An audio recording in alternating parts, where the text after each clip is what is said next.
Hello, and welcome to Mythos and Logos. Imagine a teenage shepherd boy throwing a stone into a dark cave opening, expecting nothing more than the satisfying clatter of rock against rock. Instead, he hears something else, something that shouldn't be there, the unmistakable sound of shattering pottery. In that moment, in the spring of 1947, in a desolate cliff face overlooking the Dead Sea, Muhammad ed-Dib had just made one of the most significant archaeological discoveries of the 20th century. He had no way of knowing that the ancient jars breaking in that cave held secrets nearly 2,000 years old, or that his casual stone toss would unlock a door to a vanished world. The Dead Sea Scrolls, as they would come to be known, emerged from darkness into a world recovering from global war. The text they contained, written in Hebrew, Aramaic, and Greek, would transform our understanding of ancient Judaism and illuminate the life of a mysterious sect that had chosen to abandon the comforts of civilization for the harsh embrace of the Judean wilderness. These were the Essenes, a community of seekers who believed the end of days was imminent, who practiced a purity so extreme it bordered on obsession, who copied sacred texts with meticulous devotion, and who vanished from history as completely as morning mist in the desert sun. Tonight, we will journey into their world. We will walk the stone corridors of Qumran, their desert settlement. We will sit in their communal meals, share their apocalyptic visions, and try to understand what would drive hundreds of people to choose isolation, celibacy, and rigid discipline in one of the most inhospitable landscapes on earth. We will explore the texts they preserved, the beliefs that define them, and the mysteries that still surround them. And we will trace their story from its shadowy origins in the 2nd century before Christ to its abrupt end in the fire and violence of the Roman conquest. Before we get started, may I ask for your help? Liking and subscribing takes just a moment, but makes a huge difference for the channel. I'm grateful for your consideration. I'm also always amazed by our international reach, so I'd appreciate hearing where you're joining from and your local time.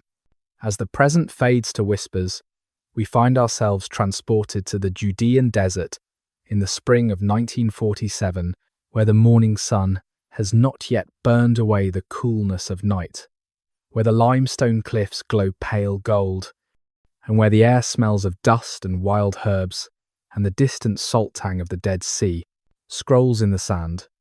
The modern quest begins. The boy did not immediately understand what he had found. Muhammad ed-Dib and his cousin climbed into that cave above Wadi Qumran, their eyes adjusting to the darkness, and discovered tall clay jars standing in neat rows. Some were intact, their sealed mouths still plugged with bowl-shaped covers.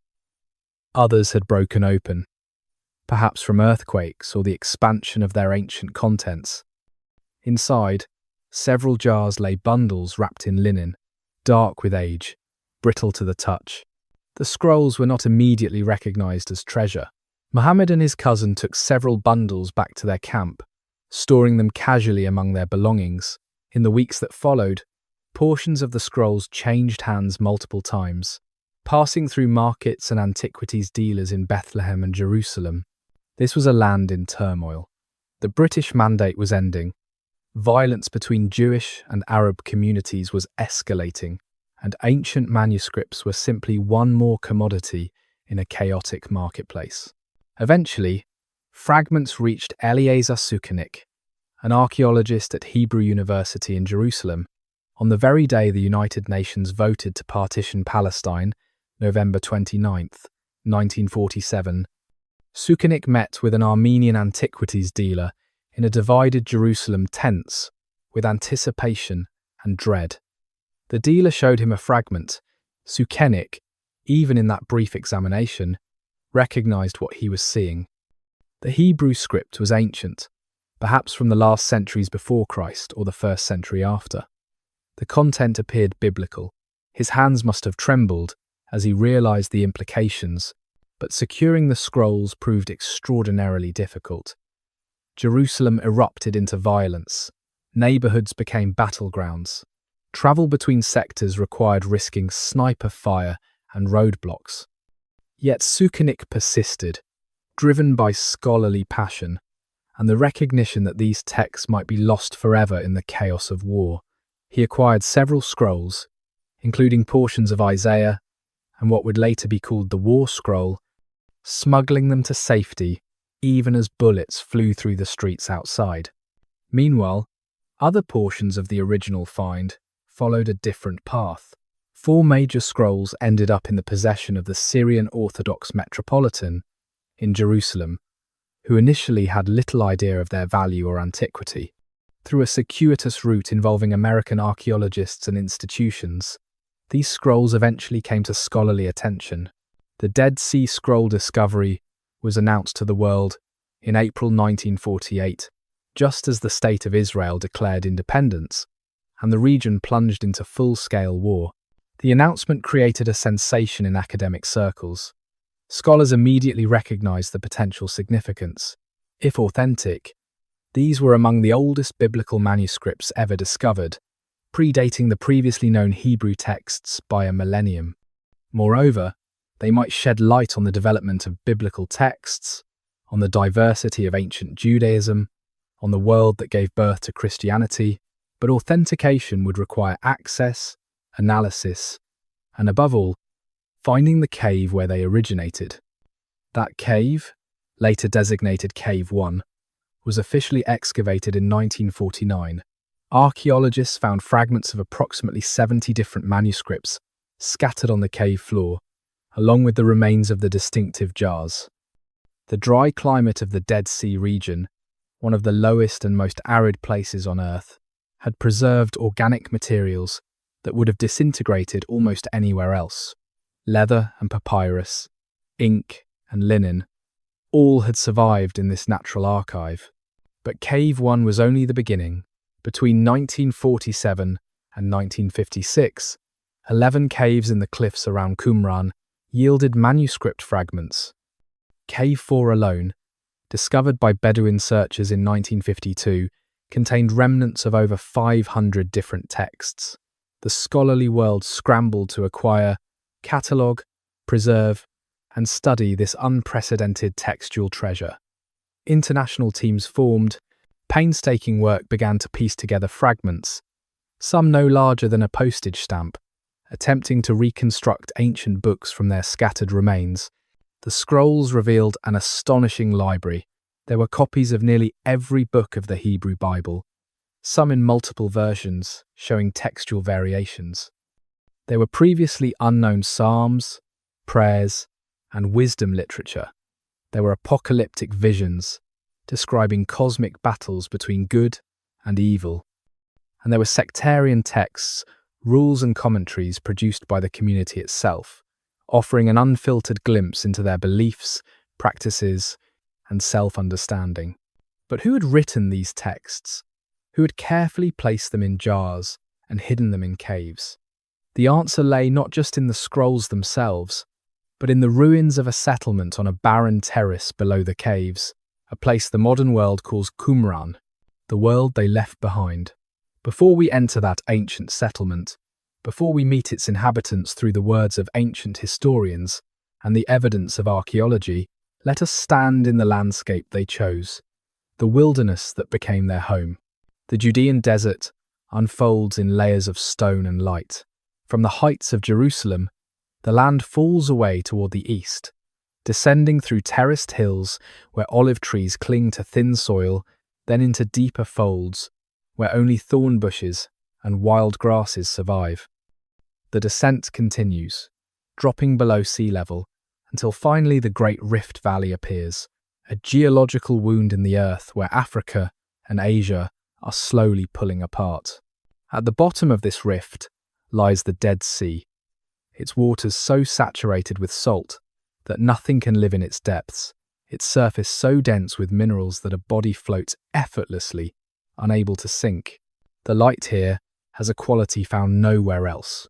It is sharp, almost painful in its clarity, revealing every crack in the limestone cliffs, every gradation of colour from cream to ochre to rust. There is no softness, no gentle blurring of distance.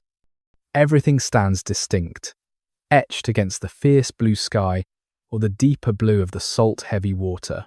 When the sun rises, it appears suddenly from behind the mountains of Moab across the sea, and within minutes the temperature begins to climb.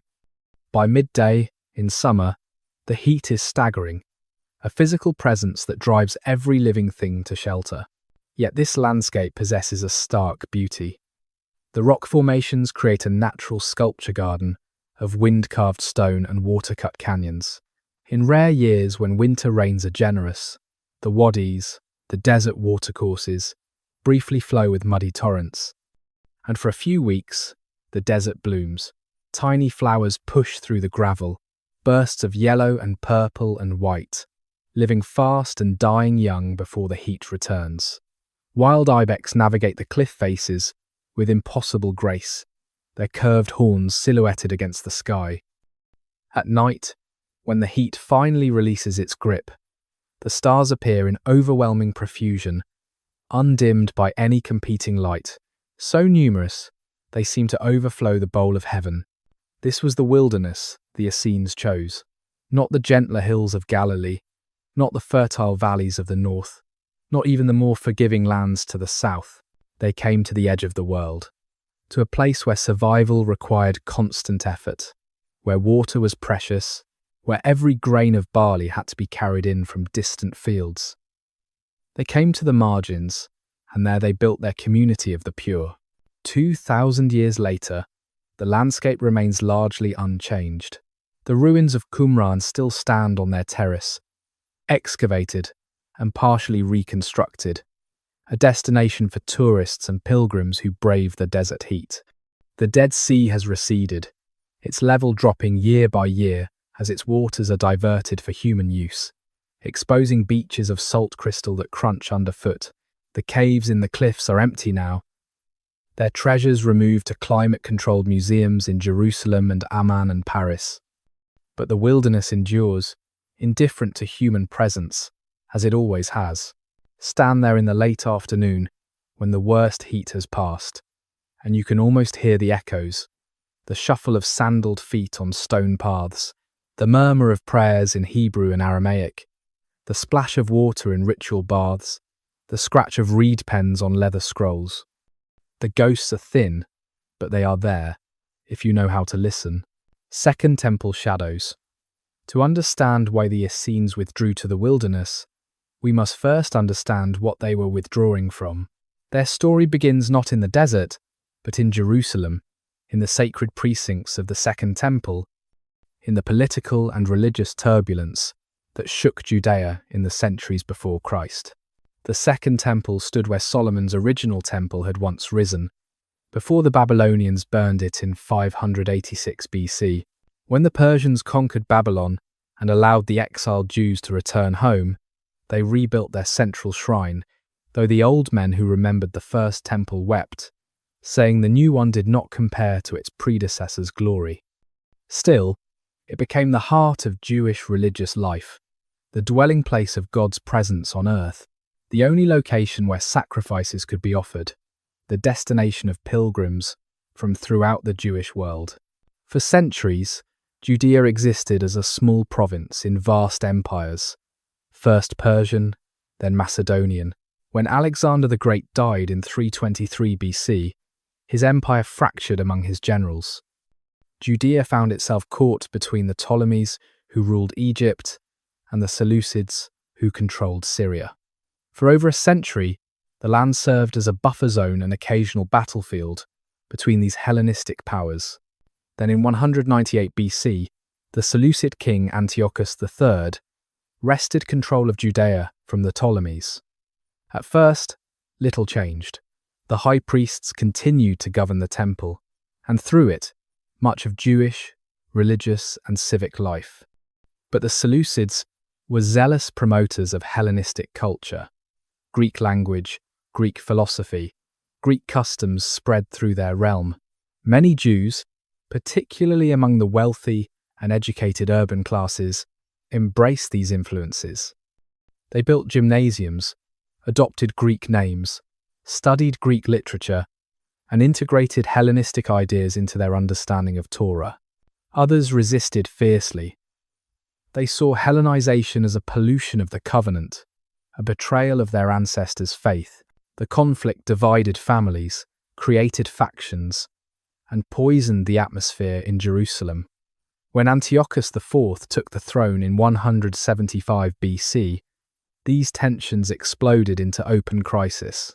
Antiochus, called Epiphanes, meaning God manifest, was an ambitious ruler who needed money to fund his military campaigns.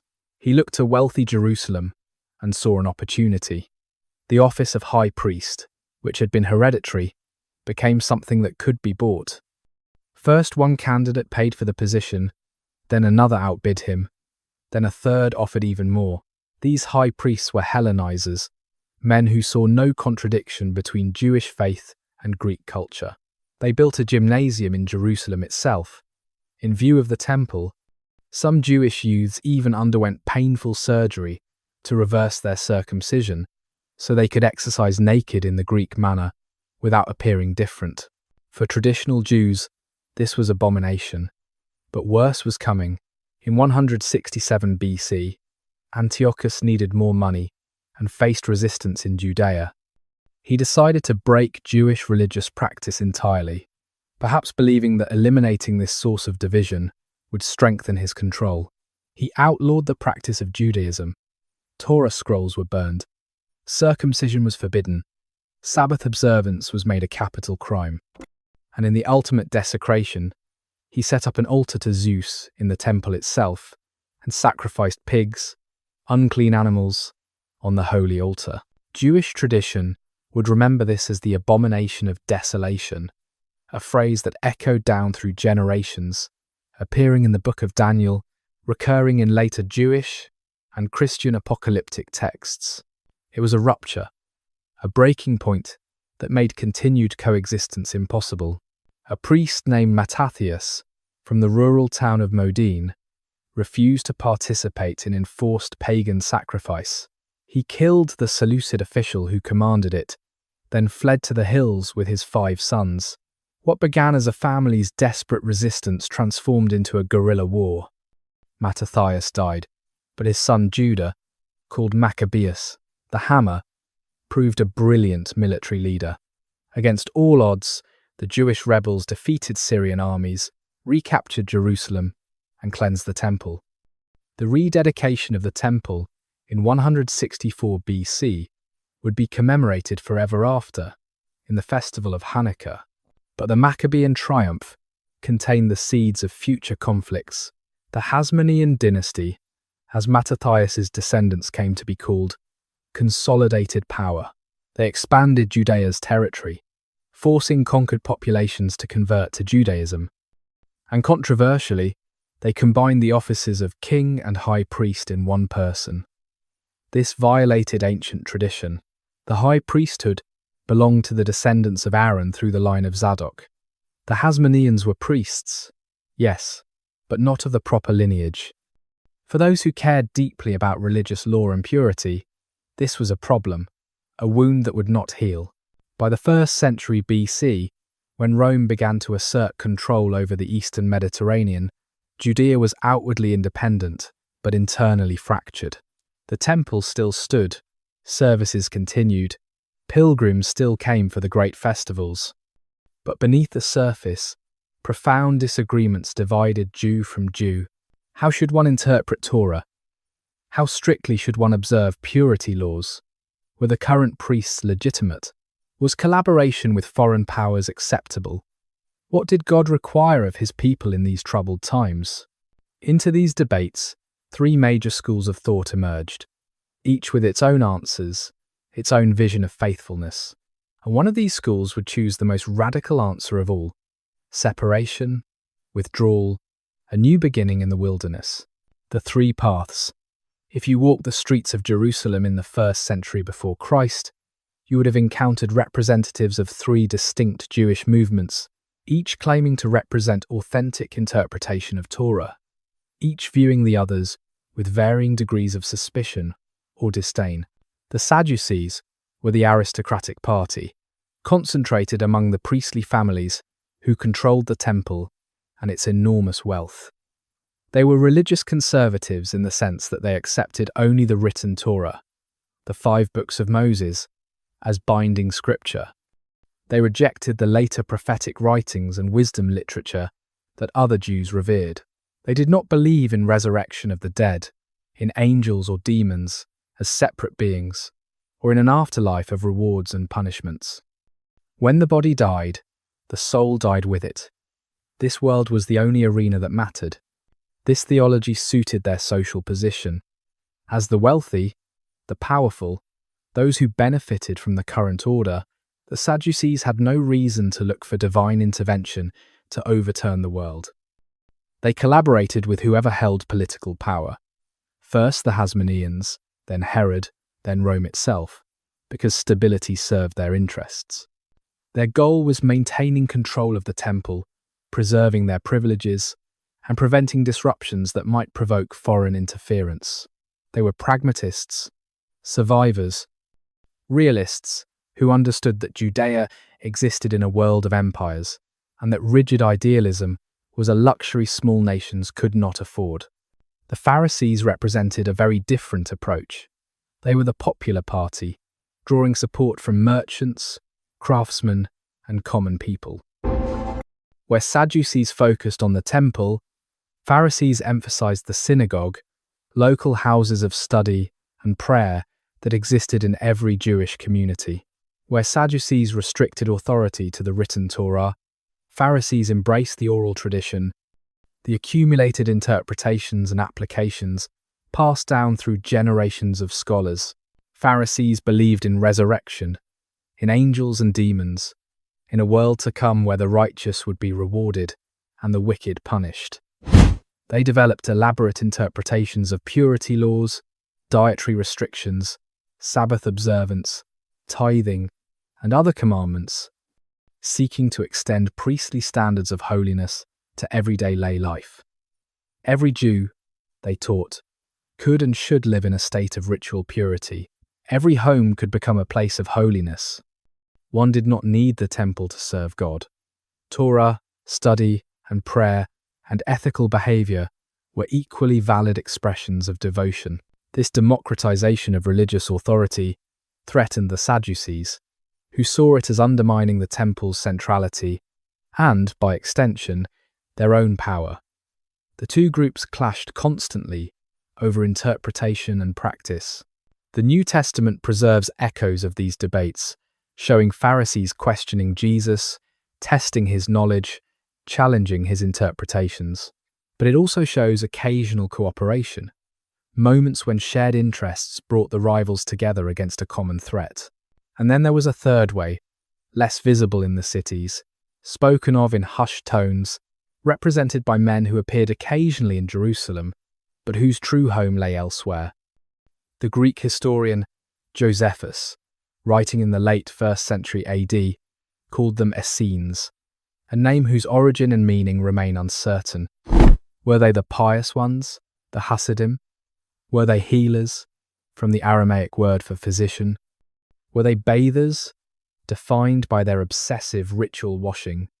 We do not know.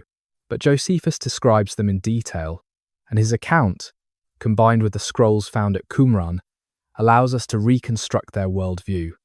The Essenes rejected the temple establishment entirely. They believed the current priests were illegitimate, the sacrifices polluted, the entire sacred order corrupted beyond redemption. They could not, in good conscience, participate in this desecrated system. So they withdrew. Some lived in towns and cities, maintaining their distinct practices while engaging in ordinary trades. But others, perhaps hundreds, chose complete separation. They went to the wilderness, to the edge of the Dead Sea, to a place called Qumran, and there they established a new covenant community. They would maintain the highest standards of purity. They would study Torah day and night. They would prepare themselves for the coming apocalypse, the final battle between the sons of light and the sons of darkness, when God would vindicate the righteous and destroy the wicked. They would preserve the true interpretation of Scripture against the errors of other Jews. They would live as angels lived, without property, without marriage for many of them, in perfect communal discipline. The Sadducees must have viewed them as dangerous fanatics. The Pharisees likely saw them as misguided extremists who took good principles to absurd conclusions. But the Essenes saw themselves as the righteous remnant, the true Israel, the faithful few who would be saved when judgment came. They were not interested in reform. They were not trying to win arguments or gain converts. They were preparing for the end of the world. Josephus notes that the Essenes numbered about 4,000 in his time. Some modern scholars question whether the Qumran community was actually Essene or whether it represented some other separatist group. The scrolls never use the name Essene, referring instead to the Yahad, the community, or calling themselves sons of light, or the men of holiness. But the correspondences between Josephus's descriptions and the evidence from Qumran are too numerous to be coincidental.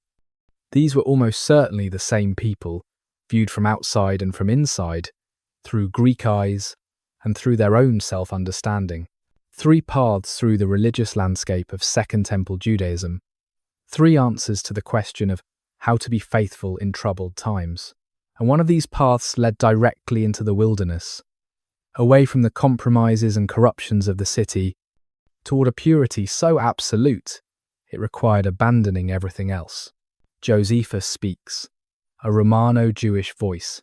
Our primary guide to the Essenes is a complicated man, a survivor who lived between worlds, a Jew who fought Rome and then joined it, a priest who became a Roman citizen, a military commander who became a historian. Without his testimony, the Dead Sea Scrolls would be far more difficult to interpret. With it, we can hear ancient voices across the centuries. Josephus ben Matthias was born in Jerusalem in 37 AD. Into a priestly family, he received an excellent education, studying the various Jewish schools of thought. In his autobiography, he claims to have spent time learning from Pharisees, Sadducees, and even an Essene teacher, though scholars debate how extensive this exposure actually was. Regardless, he demonstrated intellectual gifts, a talent for languages, and an ability to move between Jewish and Greco-Roman cultural worlds. When the first Jewish revolt against Rome erupted in 66 AD, Josephus found himself, probably reluctantly, appointed as a military commander in Galilee. He was not a natural warrior. When the Roman general Vespasian besieged him in the fortress of Jotapata in 67 AD, Josephus survived the fall of the city by hiding in a cave with other fugitives. According to his own account, the men drew lots to kill each other rather than surrender. Through either luck or manipulation, Josephus was among the last 2 survivors. He surrendered. Here his life took its strangest turn. Brought before Vespasian, Josephus prophesied that the Roman general would become emperor. When Vespasian did indeed seize power in 69 AD, he freed Josephus, granted him Roman citizenship, and gave him a pension. Josephus took the family name Flavius, remained in Rome for the rest of his life, and wrote his histories there, living in the palace, supported by successive emperors, forever looking back at the world he had left behind.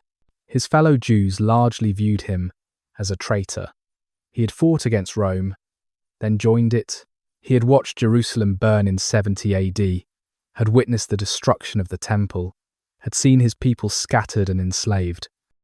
And then he had written about it all from Rome, living in comfort, while his nation lay in ruins. His surviving works, the Jewish War and Jewish Antiquities, must have tasted like ash in the mouths of Jewish refugees. Yet those same works preserve information we could obtain nowhere else. Josephus describes Jewish practices, religious movements, historical events, political figures, all with the detail of someone who lived through them. His accounts are not neutral. He writes to explain Jews to Romans, to make Jewish traditions comprehensible to Greek-speaking audiences, to defend his people's honor, even while explaining their defeat. He exaggerates his own importance, justifies his own choices, shapes events to reflect well on himself and his Roman patrons. But beneath the spin and self-justification lies genuine historical information. His description of the Essenes fills several pages of the Jewish War. He presents them almost as philosophers, emphasizing aspects that would appeal to his educated Greco-Roman readers.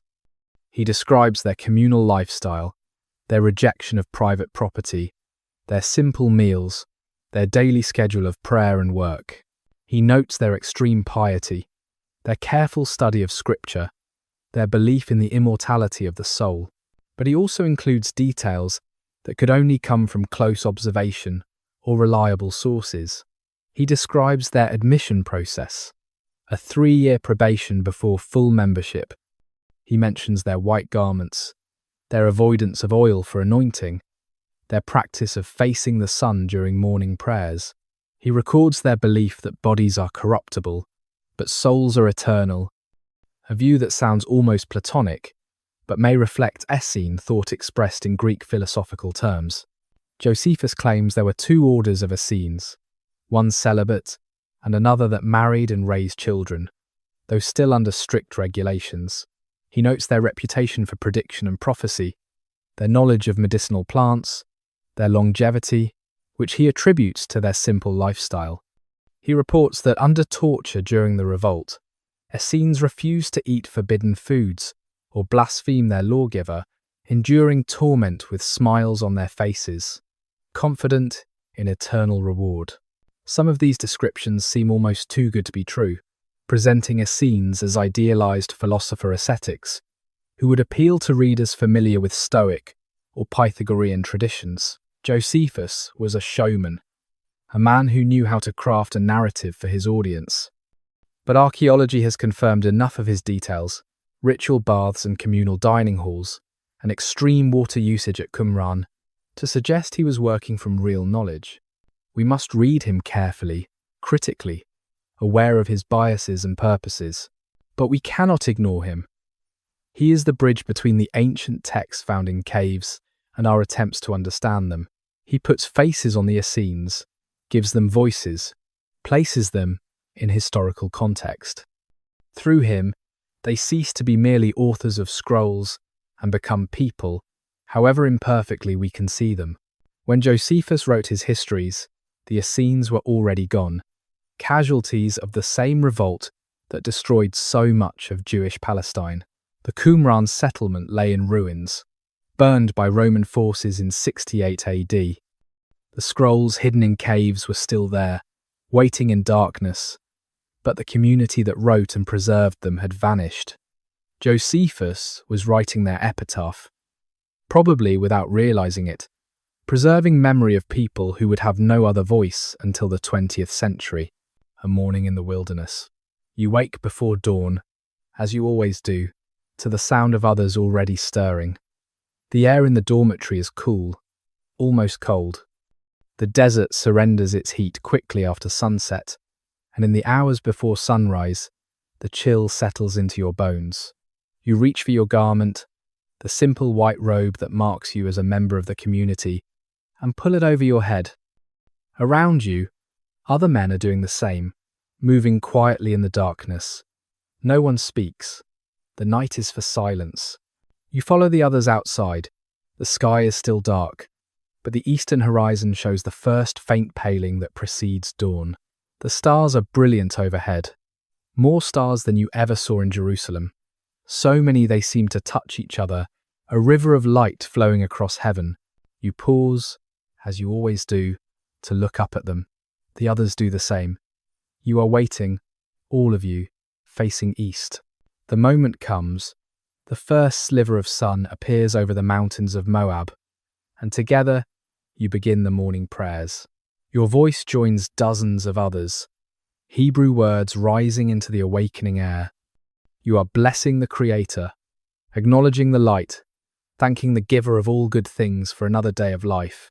The words are ancient, prescribed, the same prayers that have been offered every morning since the community's founding. Around you, the wilderness begins to reveal itself in the growing light. The settlement of Qumran sits on a terrace of pale marl, a kind of chalky soil that reflects the sun's light with painful intensity. Behind you rise the cliffs, limestone walls reaching up toward the plateau. Before you, the land slopes away toward the Dead Sea, just visible in the distance, its surface already beginning to shimmer in the heat that will come. The terrain is harsh, mostly bare rock and gravel, with occasional patches of tough grasses or thorn bushes in the wadis, where water sometimes flows. You breathe in the morning air. It smells of dust and stone and something else, something you never smelled in the city. Purity, perhaps, or at least emptiness. There are no cooking fires yet, no human waste, no animal pens, none of the dense odours of urban life. Just rock and sky and the distant mineral scent of the Dead Sea. The prayers end. The sun is higher now, its light spreading across the wilderness, finding every crack and crevice in the landscape. You turn with the others toward the water installations. This is the moment you have been waiting for, the moment that defines the community's very identity. The ritual baths, the mikvaot, are pools carved into the bedrock and plastered with care. The water within them is rainwater, collected in the cisterns during the brief winter season and carefully rationed throughout the year. This water is precious beyond measure in this desert place, yet the community uses it lavishly for one purpose: ritual purification. You descend the steps into the cold water. It rises around your legs, your waist, your chest. You immerse yourself completely, submerging your head, letting the water cover every part of your body. You stay under for a long moment, feeling the purity wash over you, through you, cleansing away every trace of spiritual defilement. When you emerge, gasping slightly from the cold, you are reborn, clean, pure, worthy to approach the sacred. This immersion is not optional. It is required before every communal meal, after any contact with the outside world, after any bodily emission or potential source of impurity. Some of the men immerse themselves multiple times a day. The water usage is staggering, an audacious defiance of the desert's fundamental law. Water is life, and waste of water is death. But for the community, purity is more important than comfort, more important even than survival. Without purity, there is no point to survival. You climb from the pool and stand for a moment, dripping, letting the sun begin its work of drying your robe. Around you, other men are completing their own immersions.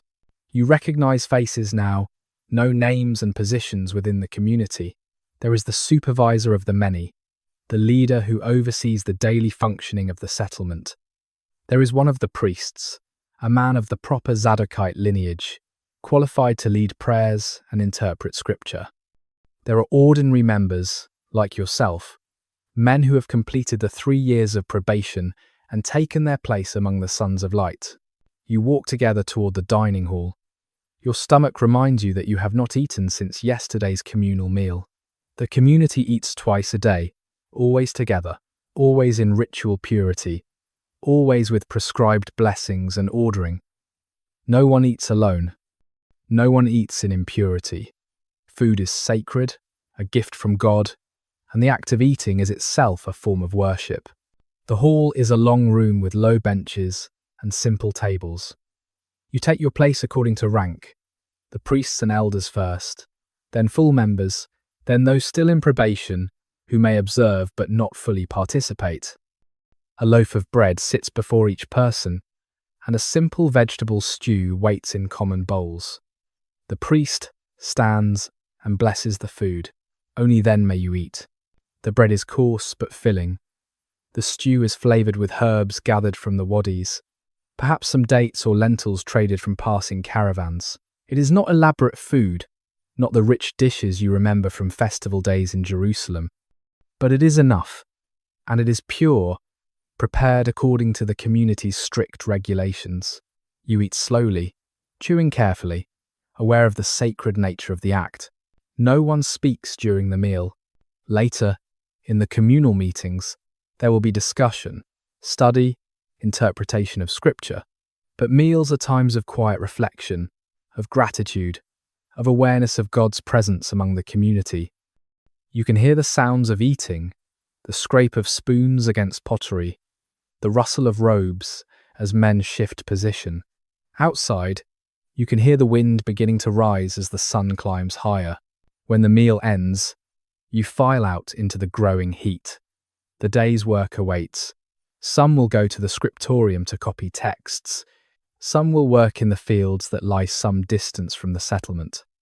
Some will tend to necessary tasks, repairing buildings, managing the water system, preparing food, making pottery or rope or baskets. Every task is necessary. Every task is sacred. Every task is an opportunity to live in obedience to the law, to maintain the purity that sets the community apart from the corrupted world beyond these desert walls. The enigma of origins. When did the Essenes begin? Who founded them?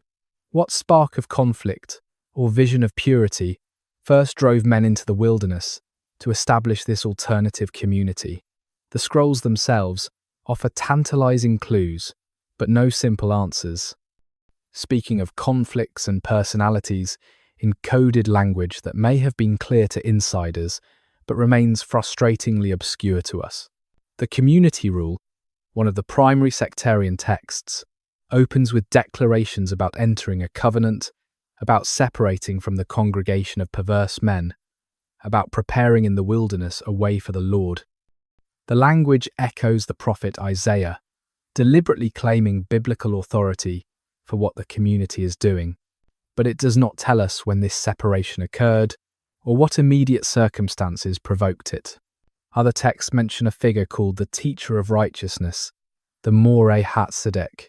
He appears to be the founder or early leader of the community, a priest or prophet who received direct revelation from God about the proper interpretation of Scripture. The scrolls treat him with enormous reverence, but never name him.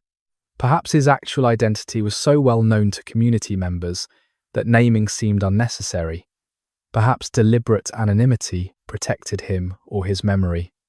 Perhaps the title itself was what mattered, the role rather than the individual. This teacher of righteousness had an adversary, a figure the scrolls call the wicked priest, the Kohen HaRasha. The conflict between them seems to have been foundational. The wicked priest persecuted the teacher, pursued him even into exile, desecrated the community's sacred days. He is described as beginning righteously, but becoming corrupted by power and wealth, abandoning God's laws, defiling the temple. Eventually, God delivered him into the hands of his enemies, and he suffered a violent death. Scholars have proposed numerous identifications for these mysterious figures. Some argue the wicked priest was Jonathan Maccabeus, who assumed the high priesthood in 152 BC, despite not being of proper Zadokite descent. Others suggest his brother Simon, or later Hasmonean priest kings like John Hyrcanus or Alexander Jannaeus. Each candidate fits some details of the sectarian texts, while leaving other references unexplained. The timing matters because it determines how we understand the community's origins. If the split occurred in the mid-2nd century BC, during or shortly after the Maccabean revolt, then the Essenes emerge from the religious and political turmoil surrounding the rededication of the temple and the establishment of the Hasmonean dynasty. Perhaps the teacher of righteousness was a Zadokite priest displaced when the Maccabees took control of the temple. Perhaps he led a group of like-minded purists into the wilderness, rather than accept what they viewed as an illegitimate priesthood. This would explain the Essenes' fierce rejection of the temple establishment. They were not abstract idealists, troubled by minor impurities. They were dispossessed priests who believed they alone possessed legitimate authority, that the current temple sacrifices were invalid, that the whole sacred order had been usurped by unworthy men. Their withdrawal was not retreat but protest, a living accusation against those who claimed to speak for God.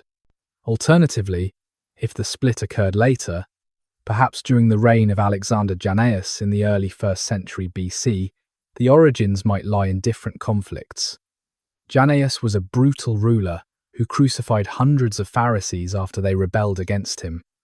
Perhaps some priestly group fled his violence, or perhaps religious disputes about interpretation of law reached a breaking point that made separation necessary. The archaeological evidence from Qumran suggests the settlement was established sometime in the late 2nd or early 1st century BC. The earliest coins and pottery date to this period.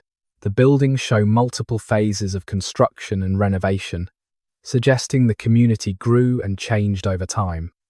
A major earthquake in 31 BC caused significant damage, visible in a break in occupation that lasted until perhaps 10 BC, when rebuilding began. What is clear, regardless of precise dates, is that the Essenes saw themselves as the true Israel, the covenant community living in faithfulness while the rest of the nation fell into apostasy. They called themselves the sons of Zadok, claiming descent from or allegiance to the proper priestly line. They called themselves the men of holiness, set apart from the corruption that surrounded them. They called themselves the sons of light, engaged in cosmic warfare against the sons of darkness. Their self-understanding was apocalyptic. They believed they were living in the last days before God's final intervention. The teacher of righteousness had revealed to them the secrets hidden in Scripture, the true meaning of the prophets, the timeline of the end. The current age of wickedness would soon conclude. A final battle was coming. Judgment would fall on the wicked, vindication would come to the righteous, and a new age would dawn with a purified temple and a restored covenant. This apocalyptic expectation explains their extreme practices. If the end was imminent, if God was about to act decisively, then nothing mattered more than being ready. Purity became paramount. Study of Scripture took on desperate urgency, searching for signs of the approaching end. Property, family, comfort, all became secondary to preparation for judgment. The mystery of their origins matters not just for historical accuracy, but for understanding their psychology.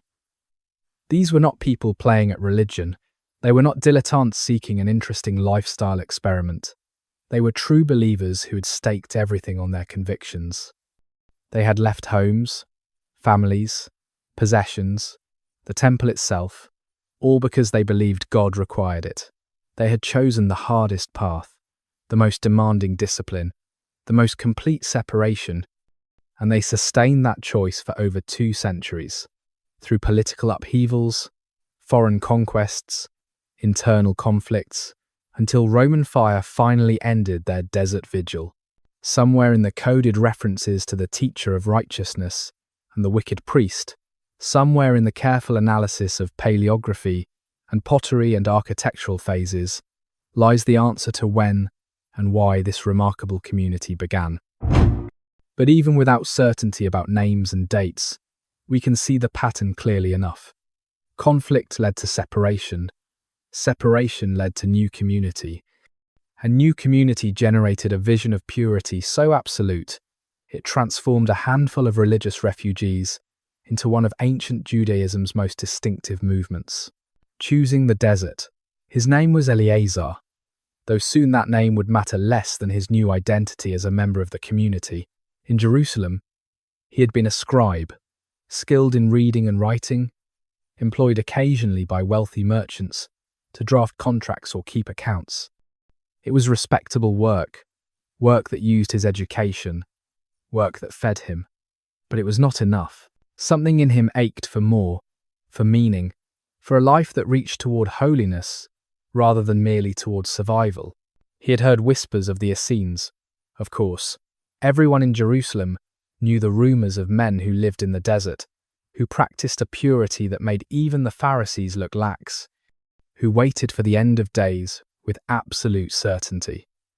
Some called them fanatics, some called them fools. A few called them the only true Jews left in a generation that had forgotten what faithfulness meant. Eleazar began attending one of the Essene groups that met in the city. Not all Essenes lived at Qumran. Many maintained houses in Jerusalem and other towns, practicing the community's disciplines while engaging in ordinary trades. At first, he simply observed. He watched men who spoke differently, who carried themselves with a quiet intensity, who discussed scripture as though every word contained layers of hidden meaning. They welcomed him to their study sessions. A teacher explained their interpretation of the prophets, showing how current events fulfilled ancient predictions, how the corruption of the temple proved the end was near. Eleazar listened, and something in him responded. This made sense. This explained the gnawing dissatisfaction he had felt, the sense that something was fundamentally wrong with the way everyone else lived. But belonging fully required more than attendance at city meetings. The teacher explained the levels of commitment. There were sympathizers who studied with them, but remained outside. There were associated members who followed some practices, but kept their own property and families. And then there were the Yahad, the community itself, those who had surrendered everything to live in complete discipline at Qumran or in fully communal houses in the cities. For months, Eleazar wrestled with the choice. To join the Yahad meant leaving his work, his friends, his modest but comfortable life. It meant poverty, celibacy, absolute obedience to the community's rules. It meant the desert, the heat, the isolation. It meant cutting ties with his family, who would not understand, who might mourn him as if he had died. What decided him was not a dramatic vision or divine voice. It was simpler than that. One day, working on accounts for a merchant who had cheated his customers and laughed about it, Eleazar felt a wave of disgust so strong it made him physically ill. This was the world. Casual dishonesty, comfort with injustice, people who claimed to worship God, but whose lives showed no evidence of that claim. He did not want to be part of it anymore. He wanted out. He gave away his few possessions, keeping only his scribe's tools, which he hoped would be useful to the community. He walked to the city gate and kept walking, east toward the wilderness, toward the Dead Sea, toward Qumran. The journey took 2 days. He carried a skin of water and some bread, sleeping one night under the stars, feeling with each step that he was shedding an old self, like a snake shedding dead skin.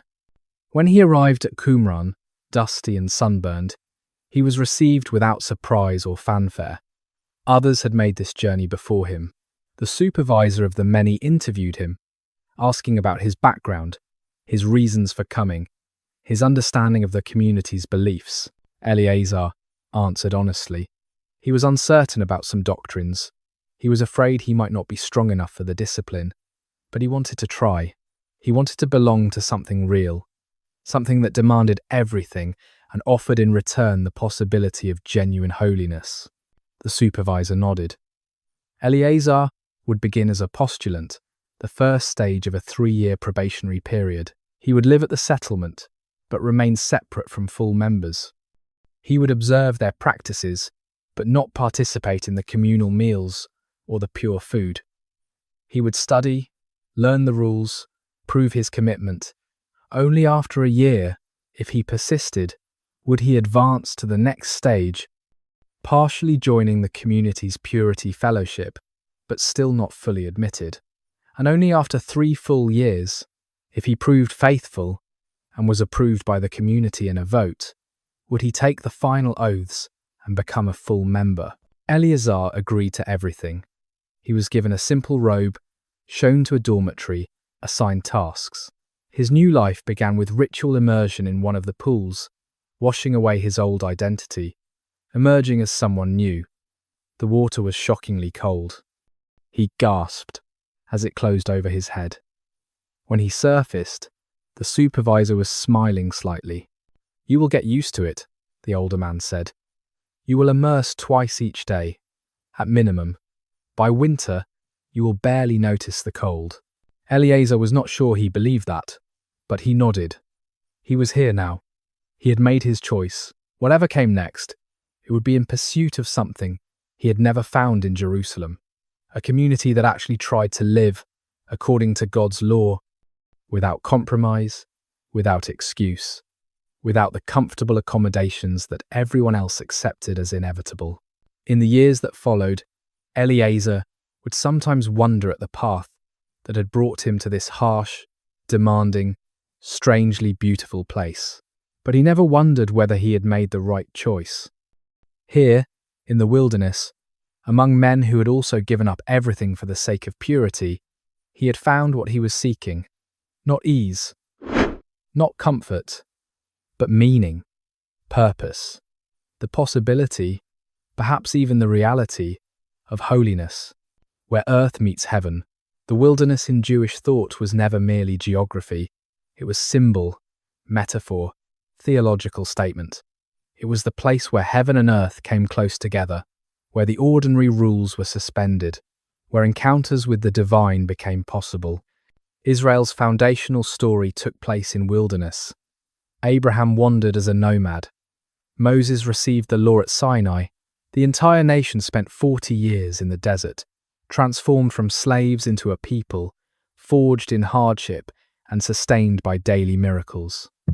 The wilderness was where God spoke most clearly, where he provided manna and quail, where the pillar of cloud and fire guided their journeys. It was difficult, dangerous, sometimes deadly, but it was also sacred. The prophets repeatedly called for return to wilderness values. Hosea spoke of God luring Israel back into the desert to speak tenderly to her, as in the days of first love. Jeremiah recalled the devotion of wilderness wandering, when the people followed God through unsown land. The vision was of simplicity, purity, direct dependence on divine provision, rather than on the corrupt arrangements of settled civilization. When John the Baptist appeared in the 1st century AD, preaching repentance and baptizing in the Jordan River, he chose wilderness as his stage deliberately. His message of coming judgment, his call to radical repentance, his rough clothing and austere diet, all echoed the prophetic tradition that linked wilderness with divine intervention. The Gospel accounts say people came out from Jerusalem and Judea to hear him, leaving the city behind, crossing symbolically into the wild spaces where God's voice could be heard. The Essenes understood this symbolism viscerally. They were not in the wilderness by accident or for temporary retreat. They had established permanent community there because wilderness represented the opposite of everything wrong with Jerusalem. The city was corrupted, compromised, polluted by illegitimate priests and false worship. The wilderness was clean, untouched, capable of supporting the pure community that would prepare the way for God's return. Isaiah's prophecy provided their scriptural justification. A voice cries out, "In the wilderness prepare the way of the Lord, make straight in the desert a highway for our God."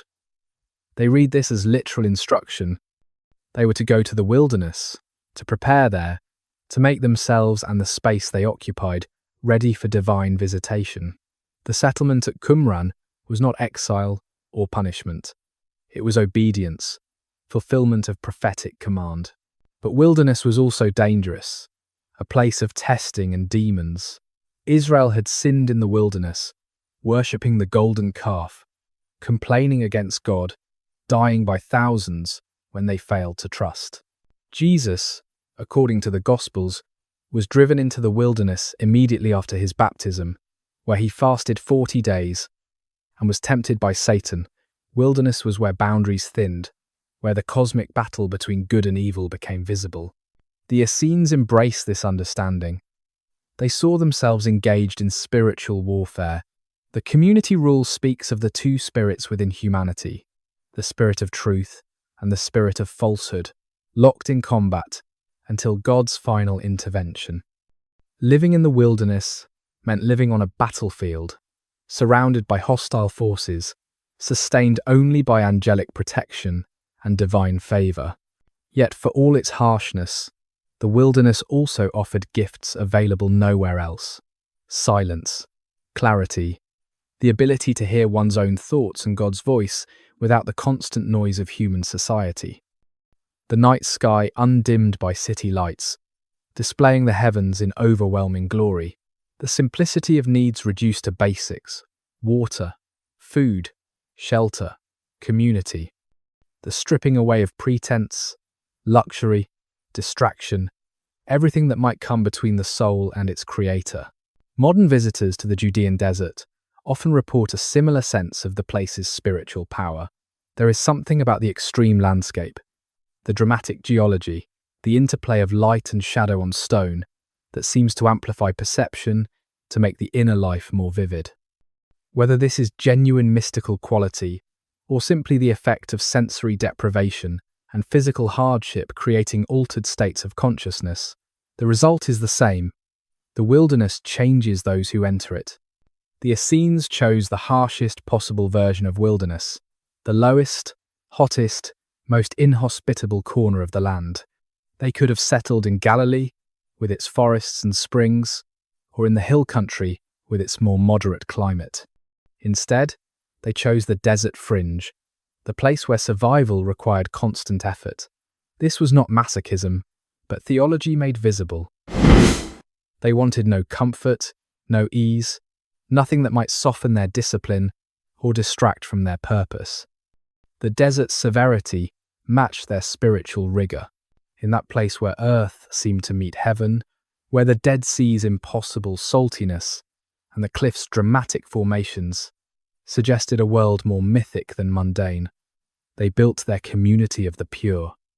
And for over 2 centuries, that community endured, praying, studying, immersing, eating simple meals, copying scrolls, waiting for the end that they believed was always just about to arrive, the settlement, stone, and purpose.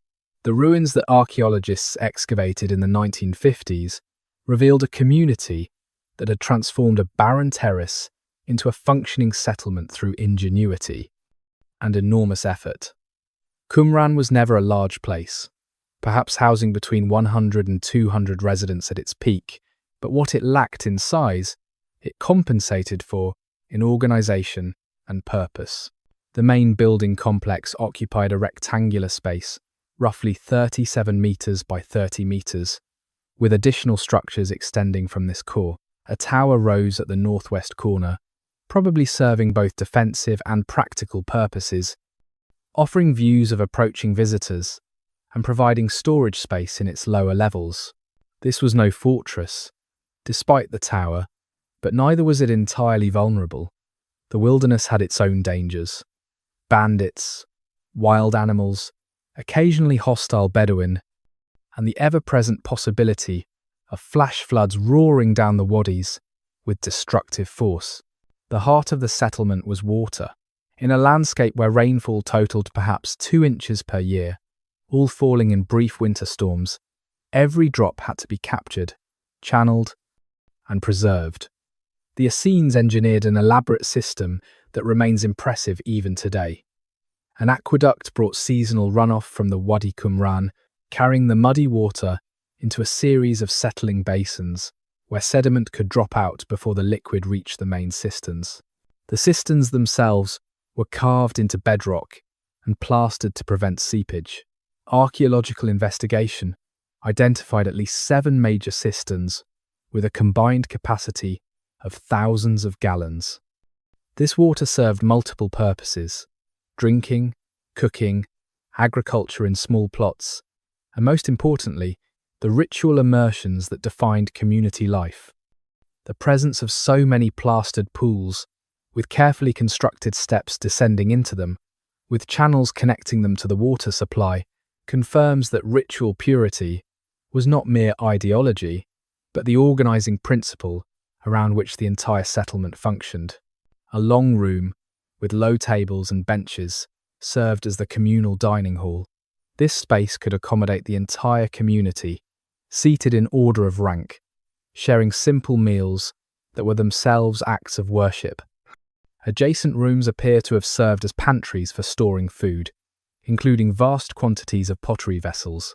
Over 1,000 complete or nearly complete pottery pieces were found at Qumran, a staggering number suggesting either a large population, frequent breakage requiring replacement, or purity regulations that made vessels unusable once contaminated. The scriptorium, where scrolls were copied and studied, has been identified, though, with some uncertainty. One room contained long plastered tables or benches along with inkwells, suggesting a space designed for writing. Whether this was the primary location for manuscript production or simply one of several spaces used for this purpose remains debated. What is certain is that enormous quantities of texts were produced at Qumran. The fragments found in the caves represent hundreds of manuscripts, from full copies of biblical books to sectarian rules and commentaries to astronomical calculations and calendrical texts. Other buildings served utilitarian functions. There was a pottery workshop with kilns for firing vessels. There were storage rooms. There was a stable or workshop area. There may have been a mill for grinding grain, though grain itself had to be brought from elsewhere, as the immediate vicinity of Qumran could not support agriculture on any significant scale. Some scholars have suggested that date palms might have grown near the spring of Ain Feshka, a few kilometers south, providing both fruit and shade, but the community's food supply depended primarily on trade and on gardens maintained by associated members living in more hospitable locations. The cemetery revealed unusual burial practices. Over 1,000 graves have been identified, arranged in neat rows, most oriented north-south, rather than the typical Jewish east-west orientation. The bodies were buried in simple pits, without coffins or grave goods, hands sometimes positioned folded across the pelvis or chest. Some graves contained women and children, complicating the picture of Qumran as an exclusively male celibate community, and suggesting either that families lived there at certain periods or that associated members from nearby settlements were buried in the community cemetery. The entire complex speaks of a people who had adapted to extreme conditions through careful planning and collective effort. Nothing at Qumran was easy. Water required constant management. Food required careful preservation. Summer heat required adjusting schedules to work in early morning and evening. Winter cold required adequate shelter and heating. Yet the community not only survived, but apparently thrived for generations, maintaining their settlement until external violence ended it.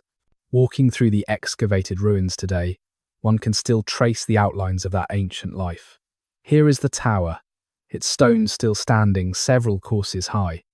Here is a ritual bath, its plastered steps descending into what is now a dry basin. Here is the dining hall, stripped of its tables and benches, but still clearly identifiable by its size and position. The stones, remember, even if they no longer house the people who shaped them. And in the silence of the ruins, broken only by wind and the occasional tourist's voice, the ghosts seem very close indeed. The rhythm of sacred days. Time at Qumran flowed according to rhythms different from those that governed Jerusalem or any ordinary Jewish community. The Essenes followed a solar calendar of 364 days, divided into 52 perfect weeks, rather than the lunar calendar used in the temple and by other Jews. This was not mere preference, but theological necessity.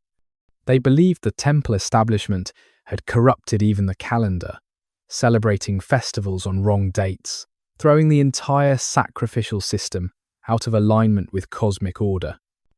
Their calendar ensured that festivals always fell on the same day of the week.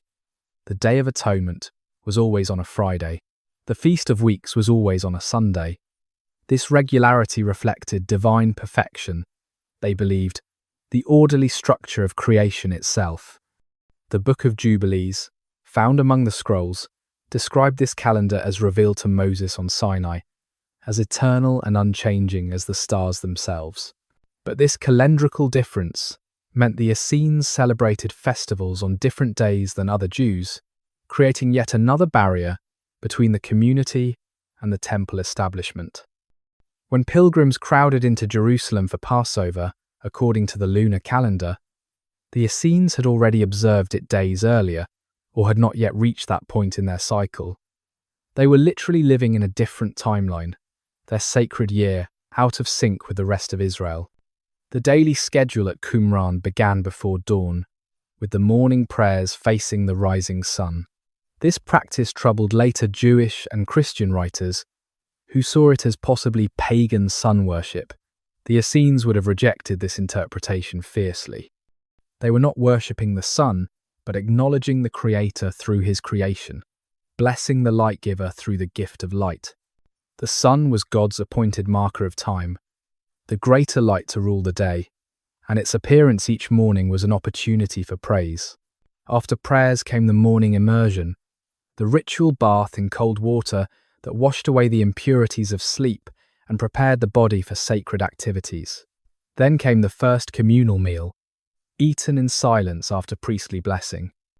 The food was simple: bread, perhaps some dates or olives, vegetables when available, occasionally fish or other permitted foods. Wine was used sparingly and only in prescribed ritual contexts. The emphasis was on sufficiency rather than pleasure, on maintaining bodily purity rather than satisfying gustatory desires. The bulk of the day was devoted to work. Some members laboured in the scriptorium, the painstaking work of copying texts, requiring good light and steady hands. A scribe might spend months producing a single copy of a biblical book, forming each letter with careful precision, leaving appropriate spaces, checking and rechecking for errors. This was sacred work, preserving God's word against corruption, creating copies that would be distributed to associated communities or kept in the Qumran library. Others performed necessary physical labour. The water system required constant maintenance, clearing channels of sediment, repairing plaster, managing the distribution of precious liquid. Buildings needed repair after winter rains or the occasional earthquake. Pottery had to be made, not just for the community's own use, but possibly for trade, as Qumran pottery has been found at other sites in the region. Fields needed tending, though the arid conditions meant agriculture was limited to small garden plots using irrigation. Still others engaged in study, both individual and communal. The community rule prescribed that at least a tenth of the membership should be engaged in study of Torah day and night in shifts, ensuring that scripture was being examined continuously. Study sessions brought members together to debate interpretations, to hear teaching from the priests and senior members, to explore the hidden meanings that the teacher of righteousness had revealed. The scrolls describe communal meetings where matters were discussed and decided according to elaborate protocols.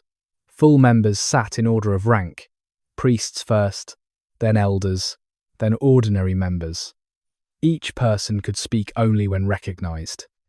Decisions required consensus or supermajority vote.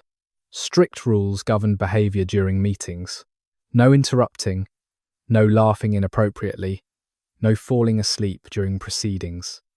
Violations brought penalties, reductions in food rations, or temporary exclusion from the pure meals. Afternoon brought the second immersion and the second communal meal, following the same pattern as the morning. Priestly blessing, food distributed according to rank, eating in silence. Between meals, work continued, though perhaps at a slower pace as the heat of the day demanded.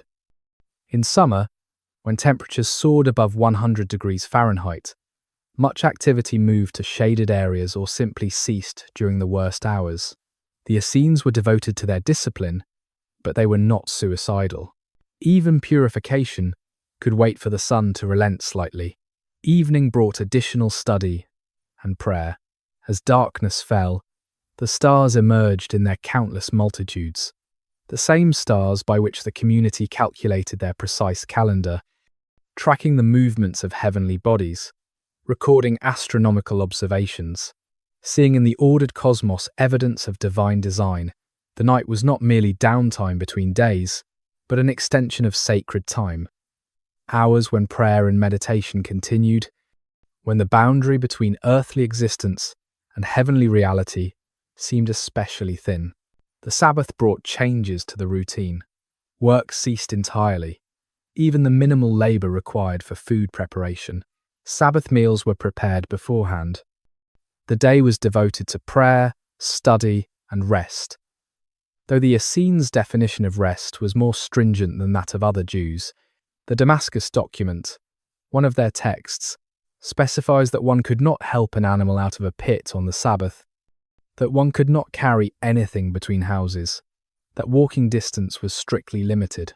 This was rest as complete cessation, Sabbath as absolute separation from the concerns of ordinary time. The annual festivals followed the same pattern of heightened observance. The Day of Atonement was marked by communal fasting and special prayers seeking forgiveness and renewal. The Feast of Weeks celebrated the giving of Torah and the renewal of the covenant. These occasions brought the entire community together in focused dedication, reinforcing their identity as God's chosen remnant, the faithful few who had not bowed to corruption. This rhythm of days, weeks, and years created a life of extraordinary regularity. Modern readers might find such predictability stifling, but for the Essenes it was liberating.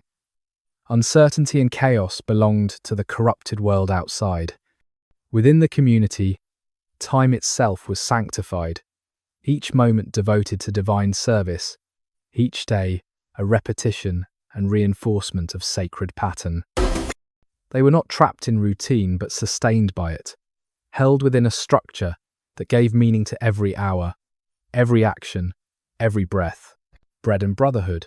You approach the dining hall in the company of other members, all of you freshly emerged from the ritual bath, your robes still damp against your skin, your bodies purified and ready for the sacred meal. The late morning sun has climbed high enough to begin its assault on the desert, but inside the long room, thick walls provide some relief from the heat that will only intensify as the day progresses. The hall fills in order. The priests enter first, moving to their places at the head of the long tables. You watch them take their seats with the dignity their position demands, their faces composed in expressions of serene authority. Then come the elders, senior members, whose years of faithfulness and depth of knowledge have earned them elevated rank. Finally, the ordinary full members like yourself file in, taking seats according to a hierarchy so ingrained, you no longer need to think about where you belong. The tables are simple wood, worn smooth by years of use. The benches are hard and backless, ensuring that meals remain times of focused attention rather than relaxed comfort. Before each place sits a clay plate, simple and unadorned, and a cup for water. The bread has already been distributed, one loaf per person, dark and dense, made from barley flour, mixed with a little wheat when available. The silence in the hall is complete. No one speaks, no one coughs unnecessarily, no one shuffles or fidgets. You have learned to sit still, to quiet the body along with the tongue, to make yourself a vessel of attention. Around you, dozens of men wait in the same stillness, all facing forward, all watching the priest, who stands to pronounce the blessing. His voice, when it comes, seems almost startling after the silence. He speaks in Hebrew, the sacred language, blessing the Creator for bringing forth bread from the earth, acknowledging divine provision for human need. The familiar words wash over you, resonating in the space, connecting this moment to countless meals that have preceded it and will follow it. When he finishes, you lift your bread and tear off a piece. The texture is coarse on your tongue, the taste simple and wholesome.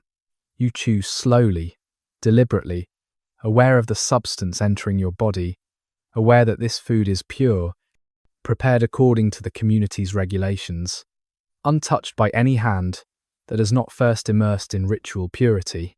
This bread is not merely nutrition but sacrament, not merely sustenance but communion with the divine through the medium of blessed food. Next comes the stew, ladled from large pots into common bowls placed at intervals along the table. You wait your turn, then use a wooden spoon to serve yourself a portion. The stew contains lentils, you think, and some dried vegetables reconstituted by cooking, seasoned with herbs that grow in the wadis. Hyssop, perhaps, or wild oregano. It is warm and filling, not elaborate but adequate. You eat steadily, not hurrying but not lingering unnecessarily. The meal is not an occasion for indulgence. Its purpose is to sustain the body so it can continue its work of serving God. Flavor is secondary to purity, enjoyment subordinate to discipline. Yet there is a satisfaction in the simplicity, a cleanness that makes the food taste right, in a way that the rich dishes you remember from Jerusalem never quite achieved. Around the hall, you can hear the sounds of eating. Spoons against pottery, the soft rustle of robes, the quiet rhythm of chewing and swallowing. These sounds create their own kind of music, the music of shared life, of community bound together not by pleasure or entertainment, but by common commitment to purity and preparation. Every man here has chosen this life. Every man here has given up something to be present. That knowledge creates a bond stronger than conversation ever could. You finish your bread and scrape your bowl clean of stew. A sip of water, cool despite the rising heat, because it comes from deep cisterns carved into rock, clears your palate. You sit back slightly, hands resting on your knees, and wait. The meal is not complete until everyone has finished, until the priest rises to offer the concluding blessing. Minutes pass.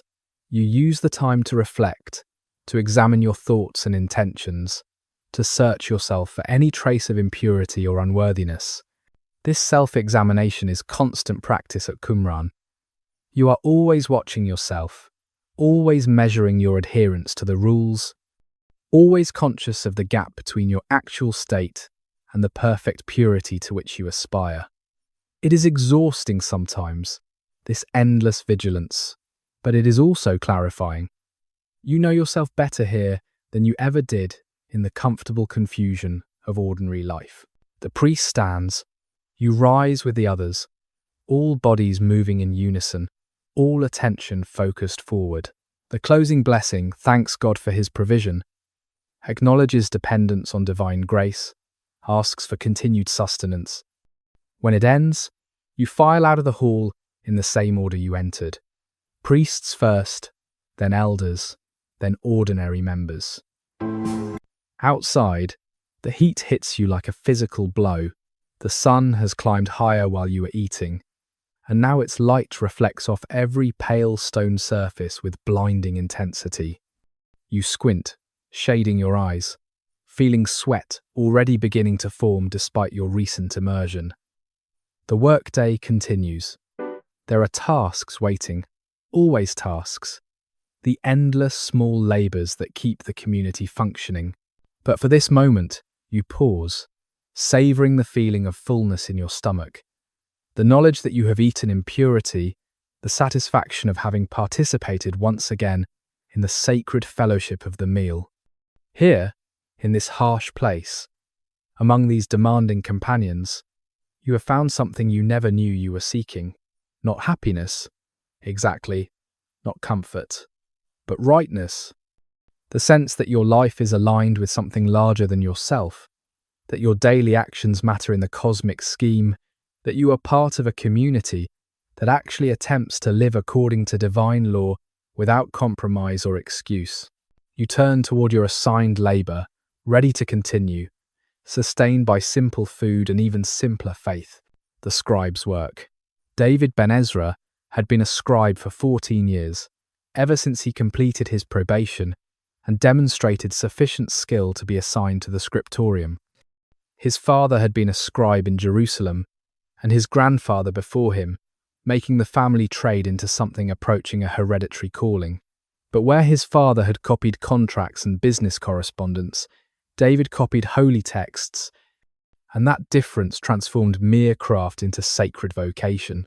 This morning, he was working on a copy of the book of Isaiah, specifically the section containing the prophet's visions of judgment and restoration. He had been working on this manuscript for 6 months, and he estimated another 3 months would be needed to complete it. The work could not be rushed.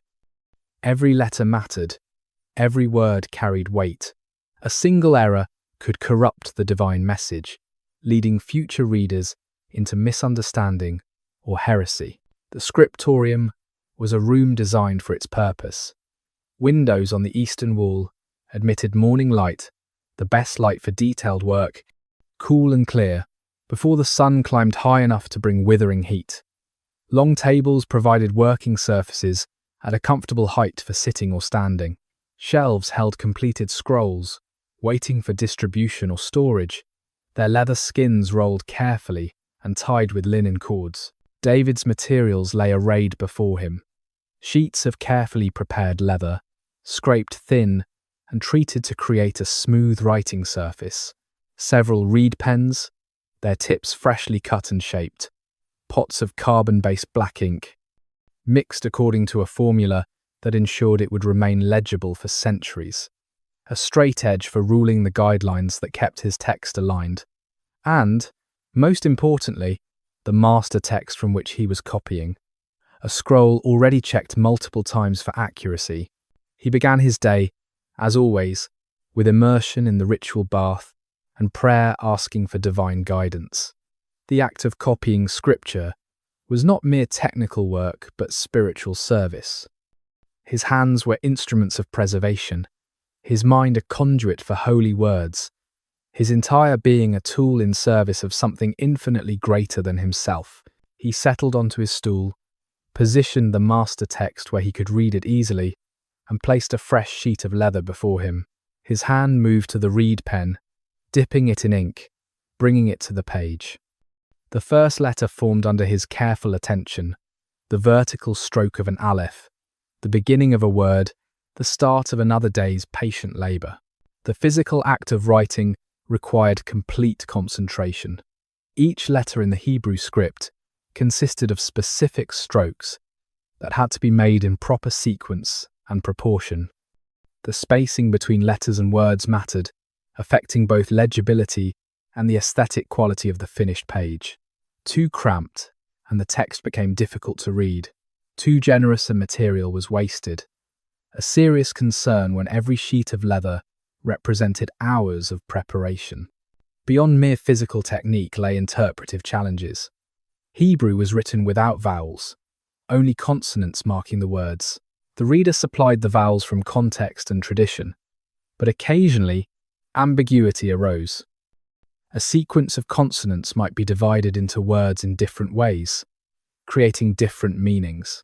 When David encountered such passages, he consulted with the priests and senior teachers, ensuring that the community's authoritative interpretation was preserved. Some texts included spaces that seemed deliberate, places where the scribe had left gaps, suggesting hidden meanings or structural divisions.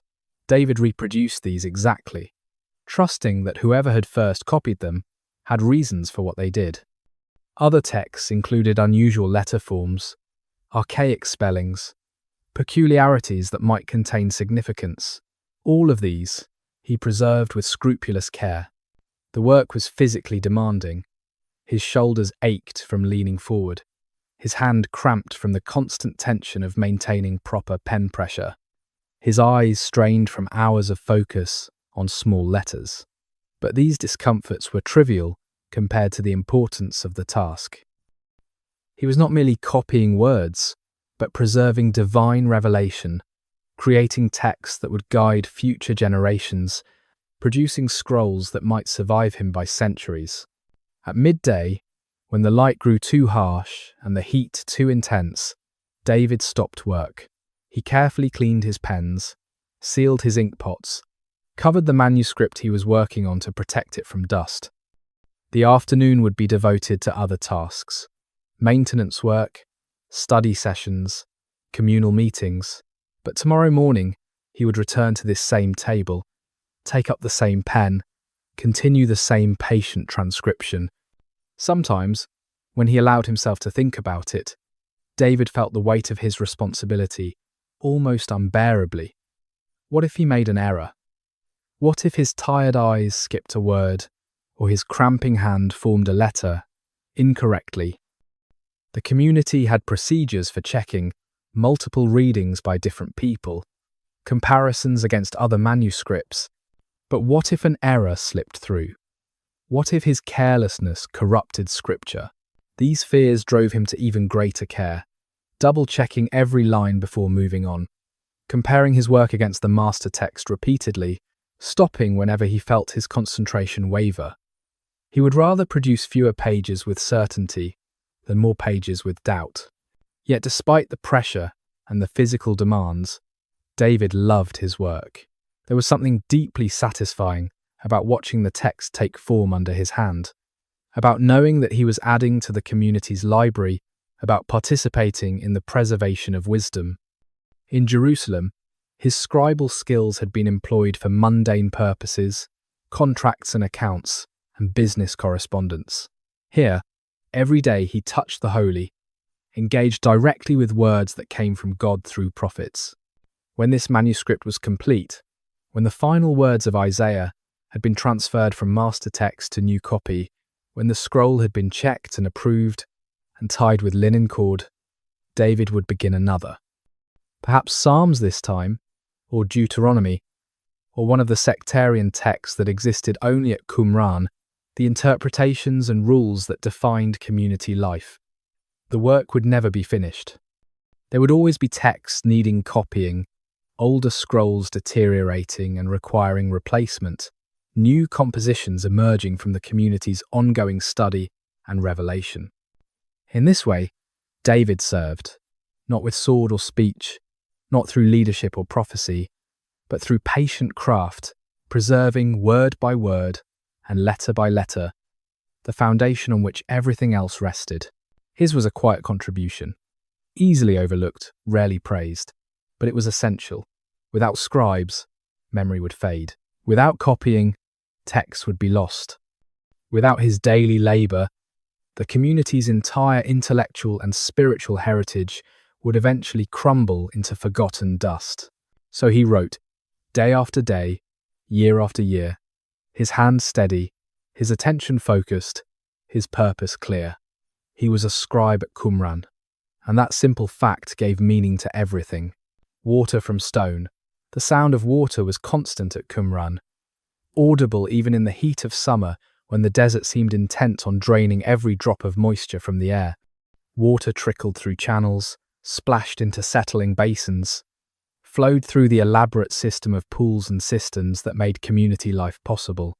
In a landscape that received almost no rainfall, except during brief winter storms, this abundance of water represented a triumph of engineering and an enormous investment of labour. The system began in the hills above the settlement, where the Wadi Qumran cut through limestone formations. During winter rains, torrents roared down this channel, carrying not just water, but enormous quantities of sediment, rocks, debris. The Essenes built a dam across the wadi to divert a portion of this flow, channeling it through an aqueduct toward the settlement. The engineering required precise calculation of angles and grades, ensuring the water would flow, but not so rapidly that it eroded the channels or overwhelmed the collecting basins. The water entered Qumran through a series of settling pools where the heaviest sediment dropped out. Desert runoff was muddy, thick with suspended clay and silt that would quickly fill cisterns if not removed.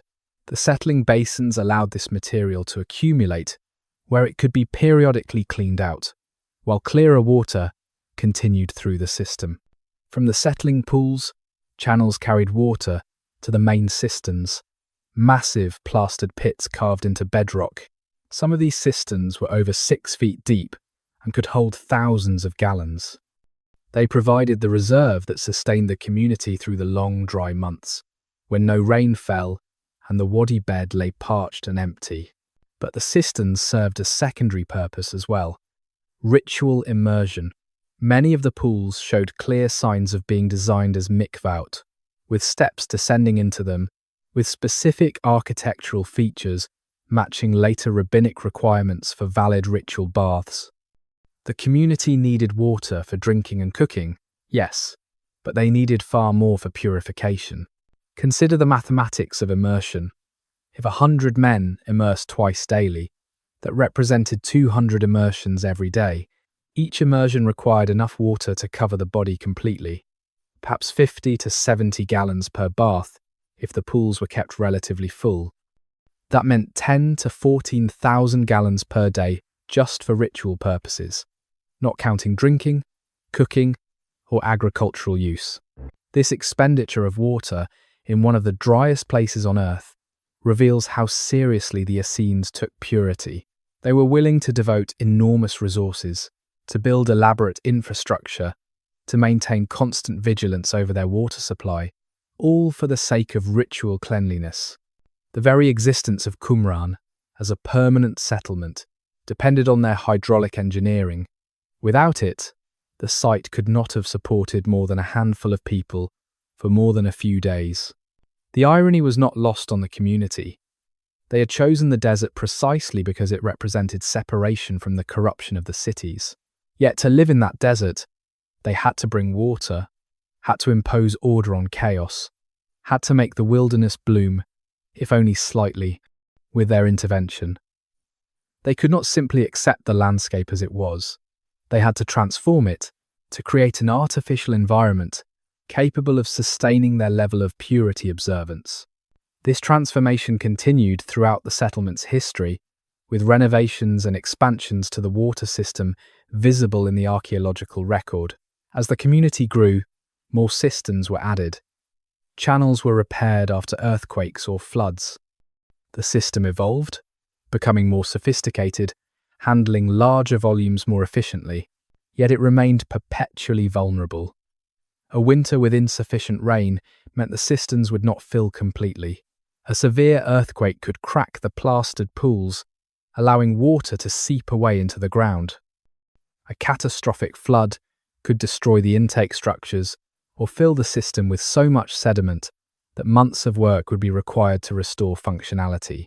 The community's dependence on this elaborate system made their entire existence precarious. They lived always on the edge, maintained by technology and careful management, sustained by structures that required constant attention.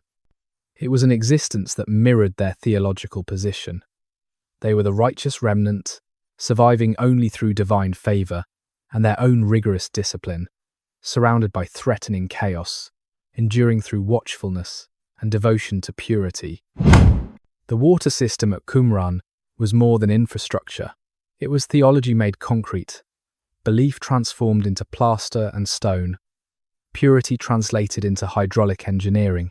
Every channel, every cistern, every carefully plastered step descending into ritual baths spoke of a community willing to expend enormous effort for the sake of cleanliness. They chose the desert, but they refused to let the desert dictate the terms of existence.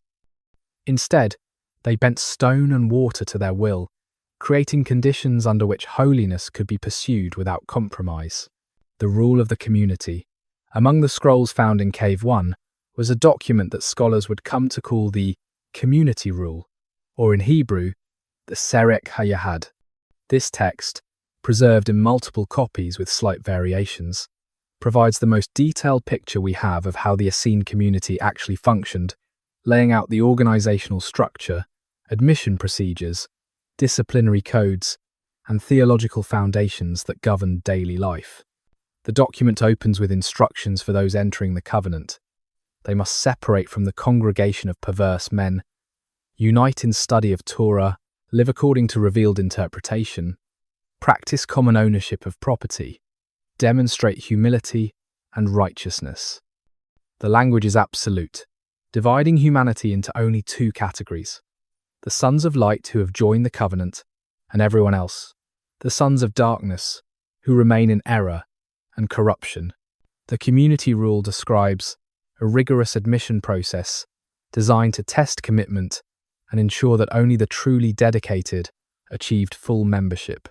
A candidate first presented himself to the guardian, the supervisor who oversaw admission procedures. This official questioned the applicant about his motivations, background, and understanding of the community's beliefs. If the initial interview proved satisfactory, the candidate entered the first stage of probation. For 1 full year, the postulant remained at the settlement, but completely separate from the community's purity fellowship. He could not touch the pure food eaten by full members. He could not participate in the communal purification rites. He observed but did not fully join. During this year, he learned the rules, proved his commitment through obedience, demonstrated that he could endure the discipline and privations of community life. If he persevered through this first year, the community took a vote. Every full member had a voice in whether the postulant should advance. If approved, he moved to the second stage, the novitiate. Now he could participate in the communal purifications, immersing with the full members, but he still could not touch the communal food, the meals that embodied the fellowship of purity. His property, if he had brought any, was registered, but not yet merged with the common fund. 2 more years passed in this intermediate state. The novice worked alongside full members, studied with them, prayed with them, but the final barrier remained. Only after successfully completing these 2 additional years did the community vote again on whether to accept him as a full member. If approved, he took binding oaths, swearing to observe all the rules with absolute fidelity, to love the sons of light and hate the sons of darkness, to reveal the community's secret teachings to no unauthorized person. His property now merged completely with the common fund. The community rule states explicitly that all things were to be held in common, no member claiming private ownership of anything. When members earned wages from outside work, those earnings went to the communal treasury. When members needed clothing, tools, or other items, these were provided from common resources. The goal was complete equality and complete interdependence, breaking down the walls that private property creates between people. The community organized itself hierarchically, despite this economic equality.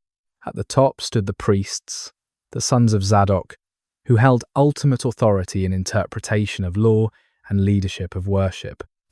Below them came the elders, senior members whose years of faithful service had earned them elevated status. Then came the full members, ranked among themselves according to some system that considered time in community, spiritual advancement, and perhaps other factors. Finally came the novices and postulants, learning but not yet fully belonging. Communal meetings followed strict protocols. Members sat in order of rank. The priests spoke first on any question, then the elders, then ordinary members in sequence. No one could interrupt another's speech or speak out of turn. The penalties for such violations were specified precisely: reduction in food ration, temporary exclusion from meetings, in severe cases expulsion from the community entirely. The rule catalogued offences and their punishments with legalistic thoroughness: lying about property when joining, expulsion; speaking the name of God in vain, expulsion; slandering another member, 6 months of reduced rations; interrupting during a meeting, 10 days penalty; falling asleep during a meeting, 30 days; spitting during a meeting, 30 days; walking naked unnecessarily, 6 months.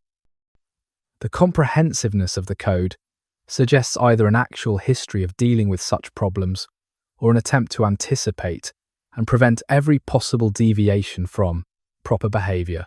More serious violations brought more serious consequences. Sexual misconduct brought expulsion. Deliberate deception about the community's teachings brought expulsion.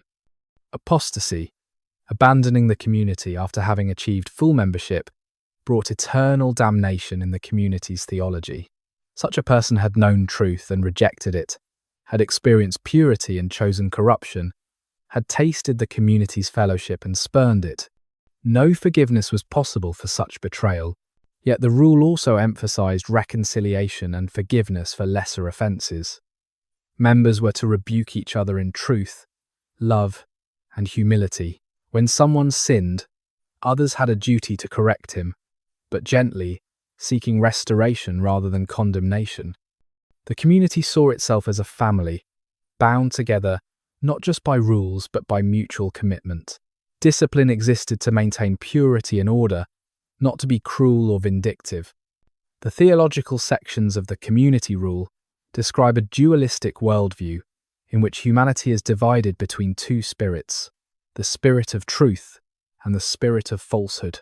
God created both, the text claims, appointing them to rule over people until the end time. Every human deed reflects the influence of one spirit or the other. The sons of light walk in truth, practice humility, show mercy, pursue righteousness. The sons of darkness walk in falsehood, display pride, show cruelty, pursue wickedness. This cosmic battle would continue until God's final intervention, when the spirit of falsehood would be destroyed forever and truth would reign unopposed. The community saw itself as the army of light, engaged already in this battle, preparing for the final confrontation. Their purity practices were weapons in this war. Their studies were strategy sessions, their entire existence a campaign against the forces of darkness. Reading the community rule today, one is struck by both the idealism and the rigidity. These were people attempting to live according to principles they believed were directly revealed by God, without compromise or accommodation. They were creating a new society based on equality, purity, and devotion. But they were also creating a system of extraordinary control, where every aspect of life was regulated, where deviation brought swift punishment, where individuality was subsumed into communal identity. The modern reader might find such a life suffocating, but for those who chose it, who endured the 3-year probation and took the final oaths, it was liberation. Liberation from the corrupted world, liberation from the burden of individual decision-making, liberation into a community where purpose was clear, rules were defined, and salvation was assured to the faithful. They had found, or created, what they believed was the only path to righteousness in a world falling apart, and they had committed everything to walking that path without looking back. Initiation. From outsider to brother, Benjamin arrived at Qumran in the spring of his 20th year, driven by a hunger for something he could not name. In Jerusalem, he had watched the temple priests enrich themselves, had seen religious leaders make accommodations with Roman authority, had felt the spiritual emptiness of a Judaism that seemed more concerned with survival than sanctity. When he heard of the desert community, the Essenes who had separated themselves to maintain purity, he felt a pull he could not ignore. His first year was loneliness wrapped in purpose. As a postulant, he lived at the settlement, but remained apart from its true life. He could not eat with the full members, could not participate in their purification rites beyond basic washing. He was a ghost, present but not belonging, observing but not joining. He slept in a dormitory with other postulants, worked at assigned tasks, attended teaching sessions where the community's beliefs were explained. The teachings both attracted and troubled him. The absolute dualism, dividing all humanity into sons of light and sons of darkness, seemed too simple at first.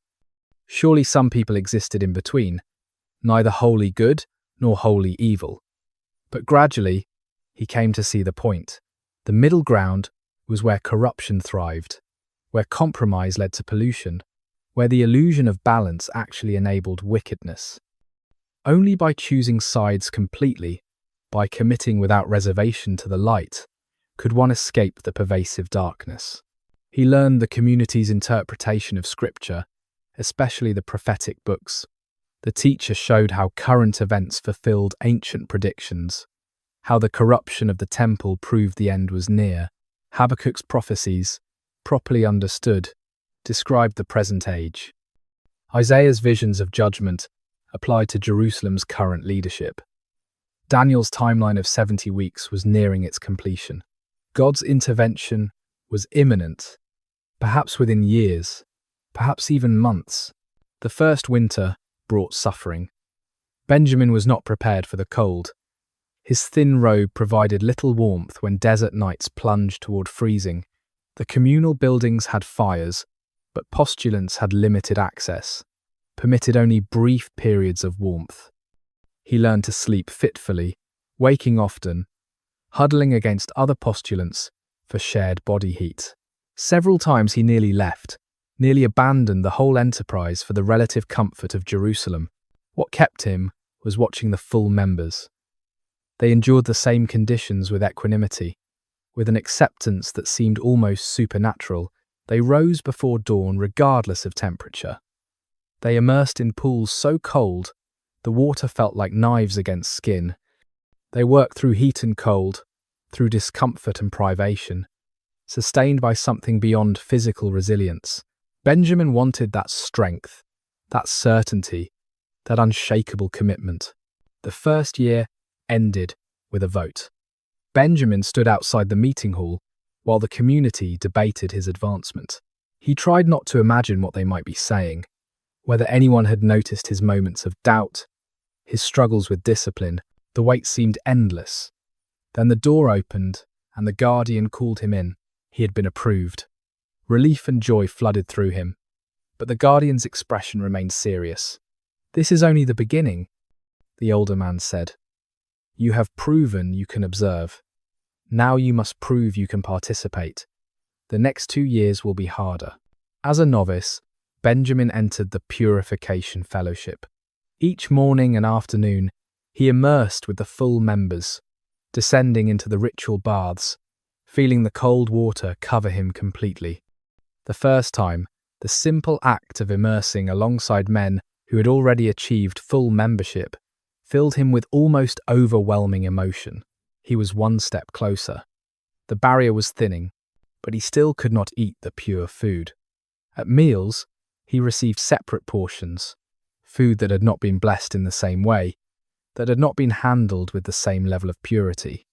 He sat at the edge of the dining hall, visible to the full members, but not among them, included but not belonging. This partial inclusion was in some ways harder than the complete separation of his postulant year. He was so close to full fellowship, yet still excluded from its most intimate expression. The second year brought new challenges. Benjamin was assigned to work in the scriptorium, copying texts under the supervision of an experienced scribe. The work required extraordinary concentration, perfect letter formation, absolute accuracy. His first attempts were clumsy, marred by uneven spacing and wavering lines. The supervisor corrected him patiently but firmly, making him practice letter forms for weeks before allowing him to touch actual manuscript work. Gradually, his skill improved. His hand learned the proper pressure, the correct angle, the rhythm of formation. He began to understand that copying scripture was not mere technical work, but meditation. Each letter a prayer, each word an offering. When he completed his first full scroll, a copy of Psalms that had taken 3 months, the supervisor examined it carefully and nodded. "Acceptable," he said, the highest praise Benjamin had yet received. The third year passed more quickly than the previous 2. Benjamin had found his place in the rhythms of community life. He knew when to speak and when to be silent. He understood the hierarchies, the protocols, the unwritten rules that governed interaction. His body had adapted to the harsh conditions, to the cold immersions and hot desert winds, to the simple food and hard labour. He was becoming Essene. The final vote approached. This time, Benjamin felt more confident, yet the stakes were higher. If rejected now, after 3 years of effort, the disappointment would be crushing. He tried not to think about it, focusing instead on his daily tasks, on maintaining the discipline that had brought him this far. When the summons came, Benjamin walked to the meeting hall with outward calm and inner turmoil. Inside, the full members sat in their ranked order. The guardian stood. "Benjamin ben Ephraim," he said, using Benjamin's full name formally. "The community has voted. You are accepted into full membership. Approach to take the oath." Benjamin stepped forward, his legs unsteady. The words of the oath had been taught to him weeks ago, and he spoke them now from memory. "I swear to return to the law of Moses, according to all that he commanded, with all my heart and with all my soul, in accordance with all that has been revealed to the sons of Zadok. I swear to be separate from all men of injustice who walk in the ways of wickedness. I swear to love all the sons of light and to hate all the sons of darkness. I swear to reveal nothing of the community's teachings to those outside. I swear to hold all things in common, claiming no private property. I swear to obey the community's rules in all matters. I swear these things, knowing that to break them is to incur eternal damnation." The words hung in the air, The guardian nodded. "Welcome, brother," he said. And in that moment, Benjamin crossed the final threshold. He was no longer outsider or probationer. He was a full member of the Yahad, the community, a son of light, dwelling in purity while the world around them spiraled toward judgment. That evening, Benjamin ate his first communal meal as a full member. The food was the same simple fare he had watched others eat for 3 years, but it tasted different now, blessed by full participation, sanctified by complete belonging. Around him sat his brothers, men who had walked the same path, who had endured the same trials, who had made the same commitment. They were his family now, bound together not by blood but by covenant, united in purpose, preparing together for the end of days. Purity beyond measure. To understand the Essenes, one must understand their obsession with purity. This was not casual religious observance or simple attention to cleanliness. It was a defining characteristic, a way of life that shaped every moment, every action, every thought. The Essenes pursued purity with an intensity that set them apart, even in a culture that already valued ritual cleanliness highly. Jewish purity laws, rooted in the Torah books of Leviticus and Numbers, identified numerous sources of ritual impurity: contact with corpses, certain bodily discharges, skin diseases, prohibited foods, and various other conditions. These impurities were not moral failings but ritual states, temporary conditions that prevented participation in temple worship until resolved through prescribed cleansing procedures. Most Jews navigated these laws pragmatically, purifying when necessary, but not allowing them to dominate life. The Essenes took an entirely different approach. For them, purity was not merely a prerequisite for temple worship, but a constant state to be maintained at all times. They could not enter the temple anyway, regarding it as corrupted, so they transformed their entire settlement into a kind of alternative temple, a sacred space where purity standards, equivalent to or exceeding those required for priests in the temple, applied to all members constantly. The practical implications were staggering. Any contact with outsiders brought contamination requiring immersion. Any contact with ordinary objects, even those that other Jews considered clean, brought contamination. Even contact with fellow members who had not yet advanced to full status could bring contamination. The elaborate ranking system within the community partly served purity purposes. Higher-ranked members were purer, and lower-ranked members had to avoid contaminating them. The community rule specifies that the pure food of the community could not be touched by those in probationary stages. This was not mere hazing or arbitrary exclusion, but purity theology in practice.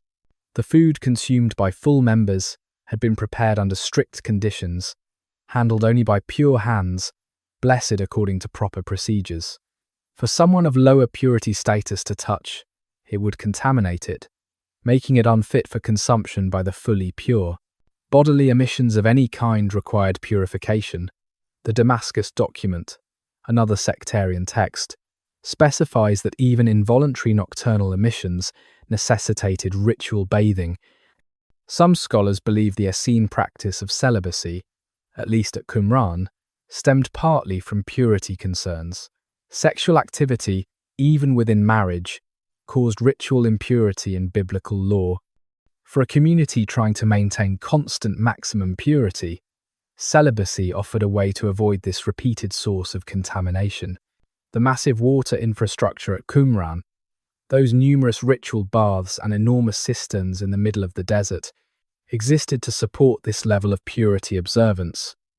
Archaeological analysis suggests community members immersed multiple times daily, far exceeding normal Jewish practice. Morning immersion before prayers, immersion before each meal, immersion after any potentially contaminating contact or activity. The water usage was phenomenal, possible only through elaborate engineering and constant management. But purity was not merely external. The community rule speaks of spiritual purity, of cleansing the inner person through adherence to truth and righteousness. Mere water could not purify someone whose spirit remained impure. The physical immersions symbolized and reinforced inner transformation. The two worked together: inner commitment to righteousness, enabling physical purity reinforcing and demonstrating inner holiness. This interweaving of physical and spiritual purity created a comprehensive worldview.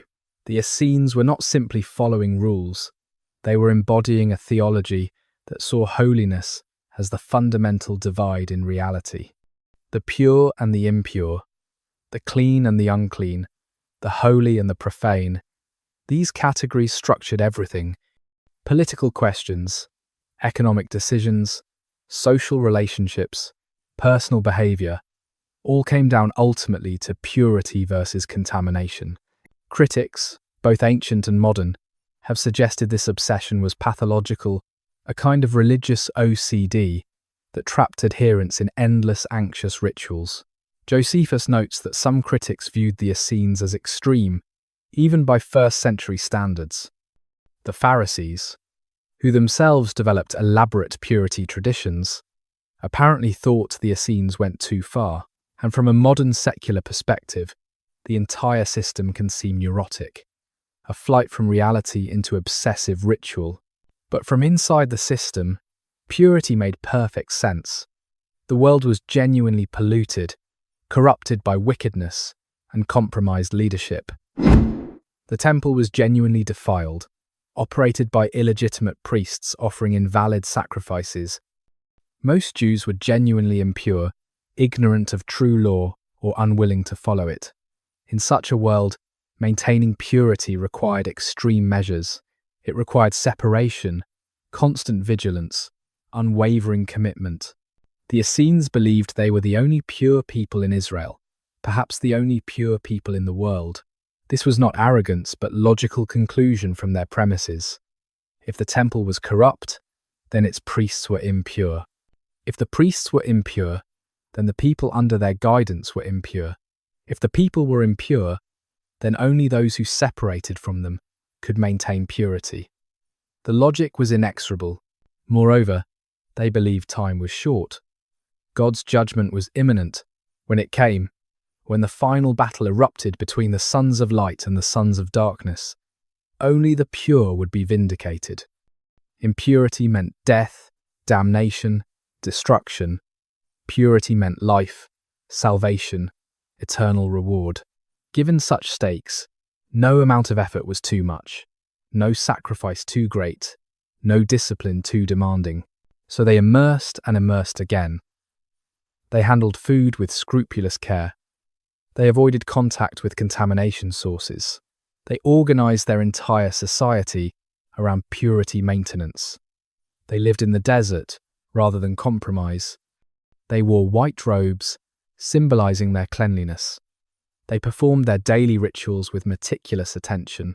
They were, in their own understanding, islands of purity, in an ocean of pollution, keeping the flame of true faith alive until God himself would come to cleanse the earth. The war of light and darkness. Among the most dramatic texts found in the caves was a scroll that scholars call the War Rule, or War Scroll, a detailed description of the final apocalyptic battle that the Essenes believed would soon engulf the world. Reading this document provides insight into the community's worldview, their sense of cosmic drama, their conviction that they were not merely religious separatists, but soldiers preparing for divine warfare. The text opens with a declaration: "For the Master, rule of the war, the first attack by the sons of light against the lot of the sons of darkness, against the army of Belial." Belial was a name for Satan, the prince of evil, the commander of all wicked forces. The battle to come would not be merely political or military, but cosmic, a final confrontation between good and evil, light and darkness, God and Satan. The War Scroll describes this conflict in remarkable detail, laying out the organization of armies, the sequence of battles, the trumpet signals, the prayers and blessings, even the inscriptions on standards and shields. The sons of light would be organized into divisions named after the tribes of Israel and led by angelic princes. Michael, the great angel prince, would lead God's forces. The enemy would be Belial and his human followers, identified with various Gentile nations and apostate Jews. The war would last 40 years, the text specifies, with 6 years of preparation and organization, then 33 years of actual combat, alternating with sabbatical years. Each phase was carefully described. First, the attack on specific enemy nations, then the defense against counterattacks, finally, the ultimate victory and establishment of God's kingdom. The detail suggests either elaborate theological speculation or perhaps actual military planning, the community envisioning themselves not as passive observers, but as active participants in coming events. Weapons and tactics receive attention. The war scroll describes lances, javelins, swords, shields, all designed according to specific measurements. It prescribes formations and maneuvers. It details the role of cavalry and infantry. Some scholars suggest this reflects actual military knowledge, perhaps indicating that some Essenes had military backgrounds or that the community maintained armed capability. Others argue it is purely symbolic, apocalyptic fantasy, rather than practical military doctrine. The priests play central roles in the envisioned battle. They sound the trumpets that coordinate troop movements. They pronounce blessings before combat. They offer prayers for victory. The entire war is liturgical, as well as military, worship, and warfare merged into single purpose. This makes sense for a community led by priests, for whom ritual and combat were equally sacred activities. The descriptions of the enemy are significant. The Kittim, usually interpreted as Romans, appear as the ultimate Gentile threat, but apostate Jews, those who have abandoned the covenant or followed false teachings, also appear among the sons of darkness. The Essenes saw themselves at war not just with foreign powers, but with their own people who had betrayed divine law. The stakes were total: righteousness versus wickedness, covenant versus apostasy, Israel versus the nations. Yet despite the elaborate military details, the war scroll makes clear that ultimate victory comes from God, not human effort. The sons of light will fight, but divine intervention will decide the outcome. Angels will fight alongside humans. God himself will strike down the enemy. The faithful need only maintain purity and courage. Salvation will come from heaven. This theological vision shapes the Essenes' self-understanding profoundly. They were not merely a sect maintaining alternative interpretations of Jewish law. They were an army in formation, the covenant people preparing for cosmic war. Their daily disciplines were training exercises. Their purity practices were weapons maintenance. Their studies were strategy sessions. Everything they did prepared them for the battle to come. The dualistic theology underlying the war scroll appears throughout Essene literature. The community rule speaks of the two spirits, truth and falsehood, created by God and appointed to contend until the end time. Every human being walks according to one spirit or the other, performing deeds of light or deeds of darkness. The sons of light, the community members, were those who had chosen or been chosen for the spirit of truth. Everyone else followed the spirit of falsehood. This dualism was not absolute in the Persian sense, where light and dark were equal opposing forces. God remained sovereign, having created both spirits for his purposes. But until the appointed end, these spirits would battle for control of human hearts and human societies. The community saw this battle playing out everywhere, in the conflict between legitimate and illegitimate priests, in the struggle between pure and impure interpretations of law, in the tension between faithful Israel and apostate nation. Modern readers might find such thinking simplistic or dangerous. The division of humanity into absolute categories, the identification of enemies as cosmic evil, the anticipation of apocalyptic warfare, these ideas have fueled violence and fanaticism throughout history. Yet the Essenes themselves, despite their militant rhetoric, appear to have been largely peaceful. They did not launch attacks on the temple. They did not assassinate illegitimate priests. They withdrew to the desert and waited for God to act. Their militancy was primarily spiritual and ideological rather than physical. They fought through maintaining purity, through preserving correct scripture interpretation, through communal discipline that rejected contamination. The war they fought daily was against their own inclinations toward compromise, against the constant pressure to accommodate, against the temptation to return to the easier life of the cities. When actual war came in 66 AD, when Jewish rebels rose against Rome in what would become a catastrophic revolt, the Essenes apparently participated. Josephus mentions that they endured torture rather than violate their principles, but their involvement, if it occurred, came too late. By 68 AD, Roman forces had reached Qumran, burning the settlement and ending the community's existence. The cosmic war they had prepared for never came, or perhaps, in their theology, it did come but in forms they had not anticipated, ending not in triumph but in tragedy. The war scroll remains, nonetheless, a powerful testimony to how the Essenes understood their place in history. They were warriors of light in a world of darkness, faithful remnant in a generation of apostasy, pure community surrounded by corruption. Whether their vision was prophetic or deluded, whether their preparations were wise or futile, they gave everything to their convictions, living and dying in service to beliefs they held with absolute certainty. Prophets of the end, the Essenes did not simply believe the end was coming, they believed it was imminent, that they were living in the final generation before God's decisive intervention. This apocalyptic expectation permeated their entire worldview, explaining their extreme practices and uncompromising separation. Why compromise if judgment was coming within years? Why accumulate property if the present age was about to conclude? Why concern oneself with long-term planning when eternity was about to break into time? The book of Daniel provided key support for this expectation.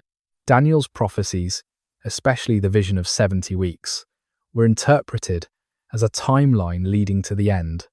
The community calculated and recalculated, trying to determine exactly when the final week would conclude, when the desolating abomination would be overthrown, when the kingdom would be given to the saints. Different texts proposed different calculations, suggesting ongoing debate and revision as predicted dates passed without fulfillment. The Pesher commentaries, interpretations of prophetic books found among the scrolls, consistently read scripture as describing contemporary or imminent events.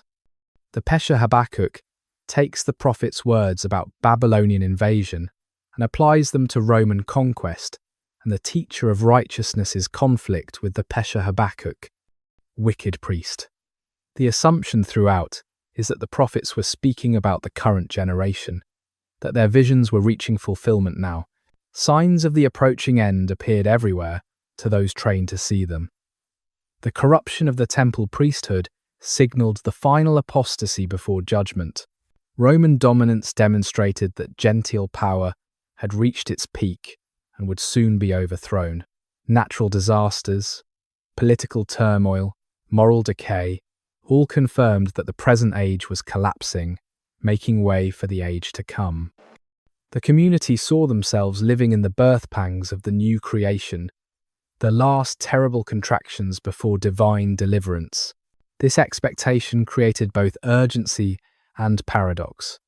Urgency, because time was short and preparation was essential. Every day of study, every ritual immersion, every communal meal brought them closer to the moment of vindication. They could not afford to relax discipline or compromise purity because judgment might come tomorrow, next week, next month. They had to be ready constantly, maintaining maximum holiness against the imminent visitation. But paradox because the end kept not coming. Years passed, then decades, then a century. The teacher of righteousness died, but judgment did not follow. The wicked priest died, but the kingdom did not arrive. Rome grew stronger rather than weaker. The temple continued its corrupted sacrifices. Life went on. How did the community maintain apocalyptic expectation across generations? Partly through reinterpretation. When specific predictions failed, they were recalculated. Perhaps the timeline was symbolic rather than literal. Perhaps additional signs must be fulfilled first. Perhaps delays reflected God's mercy, allowing time for more people to join the righteous remnant. The interpretive flexibility that characterized Essene scripture reading allowed for constant updating of expectations without abandoning the core conviction that the end was near. Partly through selective memory, failed predictions could be forgotten or rationalized. Successful predictions, even vague ones that could be read as fulfilled in various ways, were remembered and celebrated. The community's origin story, whatever it was, became proof that God had indeed revealed truth to the teacher of righteousness. The very existence of the community, surviving despite the odds, demonstrated divine favor. And partly through the nature of apocalyptic belief itself, apocalypticism is inherently ambiguous about timing. Soon can mean different things. Imminent allows for varying interpretations. As long as one believes the end will come within a lifetime or two, the belief can be sustained. Moreover, the apocalyptic mindset sees the present age as so corrupt that even if the end does not come immediately, there is no point in accommodating to it. Better to maintain purity and wait, however long it takes. The Essenes were not unique in ancient Judaism for holding apocalyptic beliefs. The Book of Daniel itself dates to the Maccabean period. Other groups, like those who later followed Jesus or John the Baptist, also expected imminent divine intervention. Apocalypticism flourished in times of stress, when the present seemed unbearable, and only divine action offered hope for change. What made the Essenes distinctive was the sustained intensity of their apocalyptic community, maintaining extreme practices for generations, based on constant expectation of the end. This expectation explains much that might otherwise seem inexplicable about their lifestyle.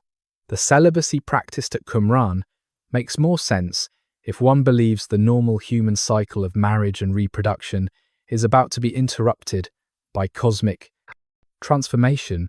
The common ownership of property makes more sense if one believes worldly wealth will soon be irrelevant. The separation from ordinary Jewish life makes more sense if one believes that life is about to be judged and destroyed. Yet there is something both admirable and tragic in their story. Admirable because they truly tried to live according to their beliefs, without the compromises that most people inevitably make. Tragic because they staked everything on expectations that, from our historical vantage point, never materialized. They prepared for a cosmic battle that never came, at least not in the form they envisioned. They maintained purity for a temple service that never resumed. They preserved texts for a vindication that never arrived in their lifetimes. Or perhaps, from their perspective, vindication did come, just not as expected. The preservation of the scrolls, their survival for 2 millennia, their discovery and publication, their contribution to our understanding of ancient Judaism and early Christianity. Perhaps this was the legacy they were meant to leave. Perhaps their apocalyptic expectation, while literally unfulfilled, produced something of lasting value, precisely because it motivated such extreme dedication to preservation and purity. The Essenes lived as prophets of the end, and in living that way, they created a community remarkable enough to be remembered, texts precious enough to be hidden with care, a witness to the power of belief, to shape lives completely. Whether they were right or wrong about the end times, they were undeniably serious about their faith, and that seriousness, transmitted through their texts and ruins, continues to speak across the centuries. Sunset on the salt sea. The day ends, as it always does, with light draining from the western sky, with shadows lengthening across the desert floor, with the Dead Sea transforming from harsh mirror to gentle darkness. You stand on the terrace overlooking the water, watching the daily miracle of sunset unfold in silence. The light changes moment by moment. What was white-hot intensity becomes golden warmth, then amber glow, then the softest rose and lavender. The cliffs behind you catch this changing light, their limestone faces shifting through a palette of colours that no human hand could quite capture. Cream and peach and dusty pink, each shade melting into the next as the sun descends toward the western hills. The Dead Sea below reflects this transformation. Its surface, so glaring during the day that you cannot look at it directly, now becomes a sheet of molten copper, then bronze, then finally deep purple blue. The far shore, the mountains of Moab where the sun first appears each morning, stand in silhouettes, their details softened into gentle contours against the luminous sky.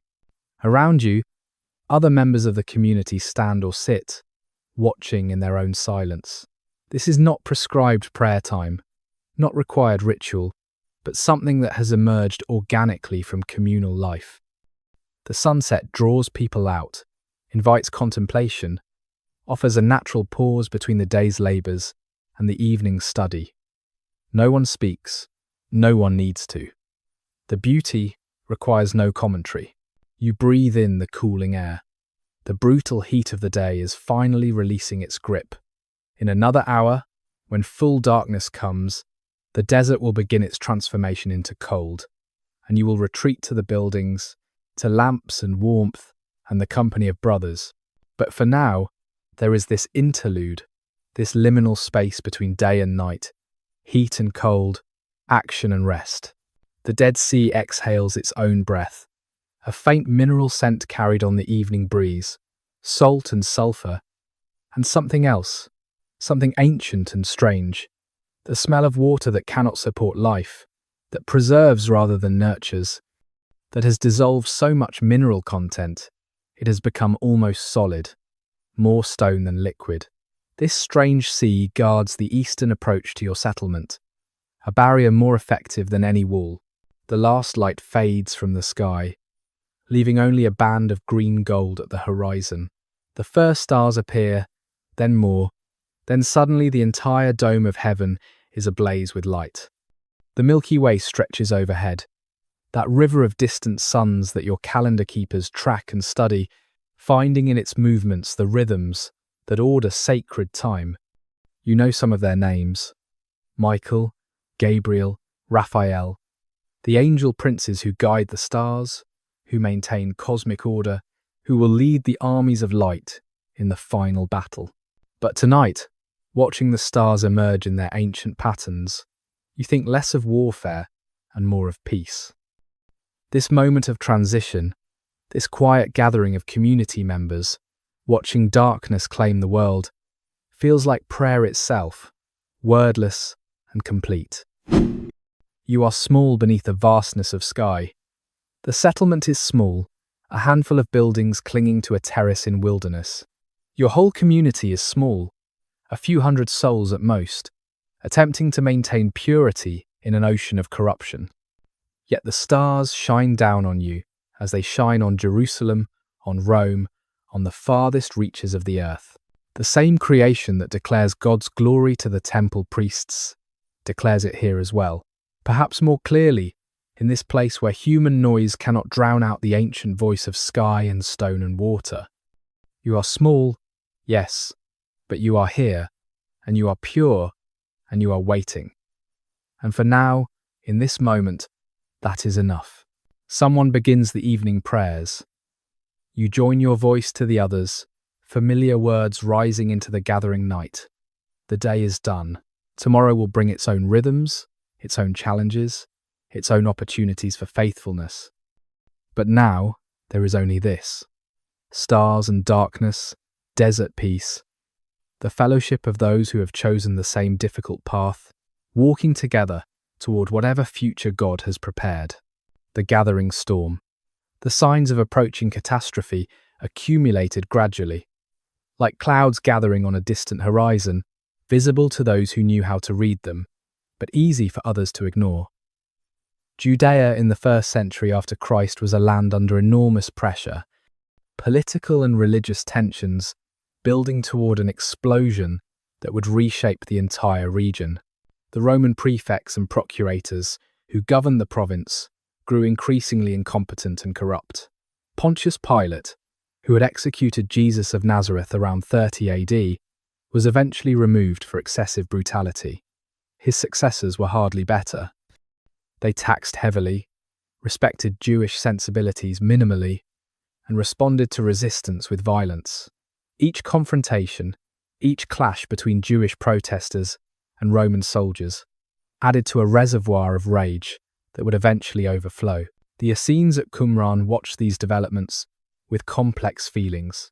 On one hand, the deteriorating political situation confirmed their apocalyptic expectations. The Gentile kingdoms were reaching their peak of wickedness. The corruption was becoming unbearable. The signs pointed to imminent divine intervention. On the other hand, they were not naive about what Roman retaliation might mean. They knew that rebellion would bring legions, that legions would bring destruction, that their isolated settlement might not escape the coming storm. Some Essenes, particularly those living in towns and cities, rather than at Qumran, may have joined the resistance movements. Josephus mentions that Essenes proved remarkably resistant to torture during the revolt, refusing to eat forbidden foods or blaspheme their teacher, even under extreme duress. This suggests at least some Essene participation in the rebellion, though how extensive remains unclear. The sectarian texts found at Qumran are silent on this question, having been hidden before events reached their climax. The immediate causes of the revolt were both political and religious. In 66 AD, the Roman procurator Gessius Florus seized money from the temple treasury, sparking protests in Jerusalem. When soldiers attacked the protesters, killing many, the situation spiraled out of control. Jewish rebels drove the Roman garrison from Jerusalem. They struck coins declaring "Freedom of Zion" and "Year One," imagining they had achieved independence. The Essenes must have followed these events with intense interest, and perhaps some hope. If God was finally acting, if the kingdom was arriving, if the sons of light were rising to defeat the sons of darkness, then everything they had prepared for was coming to fulfillment. Perhaps some community members left Qumran to join the fight. Perhaps others debated what their role should be. Perhaps the priests and elders counseled patience, arguing that God's intervention would be miraculous rather than military, that the community should maintain purity and let divine action unfold. But Rome's response was overwhelming. The Emperor Nero dispatched Vespasian, one of Rome's most experienced generals, with 3 legions totaling perhaps 60,000 troops. Vespasian began systematically reconquering Judea, moving methodically from north to south, crushing resistance, destroying towns, enslaving populations. Galilee fell first, then the coastal regions, then the Jordan Valley. By 68 AD, Vespasian's forces were moving through the Judean wilderness, securing the Dead Sea region. Qumran lay directly in their path. The settlement was not a military target in any serious sense. It had no walls capable of withstanding siege, no garrison of trained soldiers, no strategic value, but in the brutal logic of counterinsurgency, any populated place might harbour rebels, any building might cache weapons, any community might support resistance. The Romans took no chances. The community at Qumran faced an impossible choice. They could flee, abandoning their settlement and attempting to escape to the wilderness or to Jerusalem. They could surrender, hoping Roman soldiers would recognize they were religious contemplatives rather than fighters. Or they could prepare to defend their home, knowing that resistance would be suicidal, but refusing to yield without struggle. We do not know what debates occurred in the meeting hall during those final days. We do not know if the community voted, if the priests decided, if individuals made their own choices. What we do know from archaeology and from the evidence of the scrolls themselves is that someone made a decision that would echo across 2 millennia. They would save the texts, the library that the community had built over generations, the biblical scrolls and sectarian writings and interpretive commentaries. These represented more than mere documents. They were the community's soul, its accumulated wisdom, its connection to divine revelation.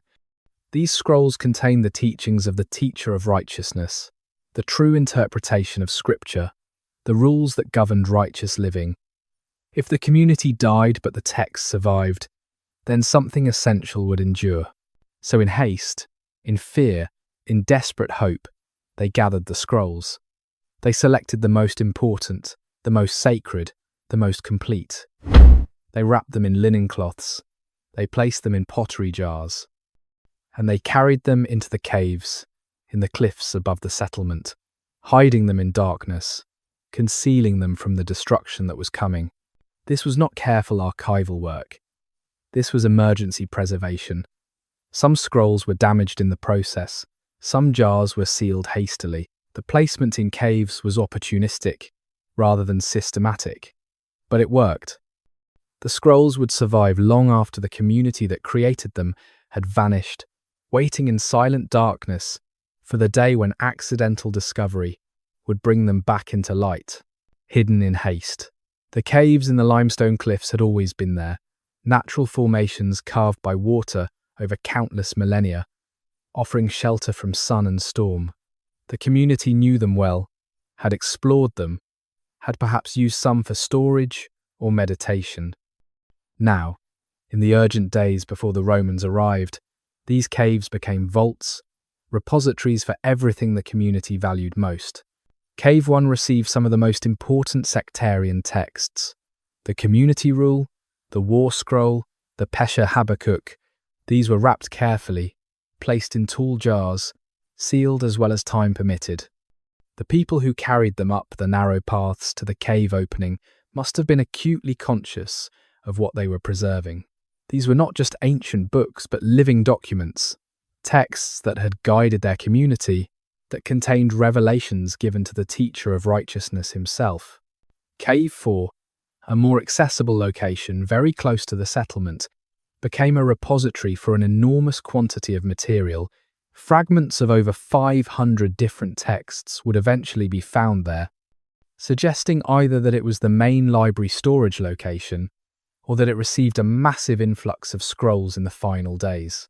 The sheer volume indicates organized effort.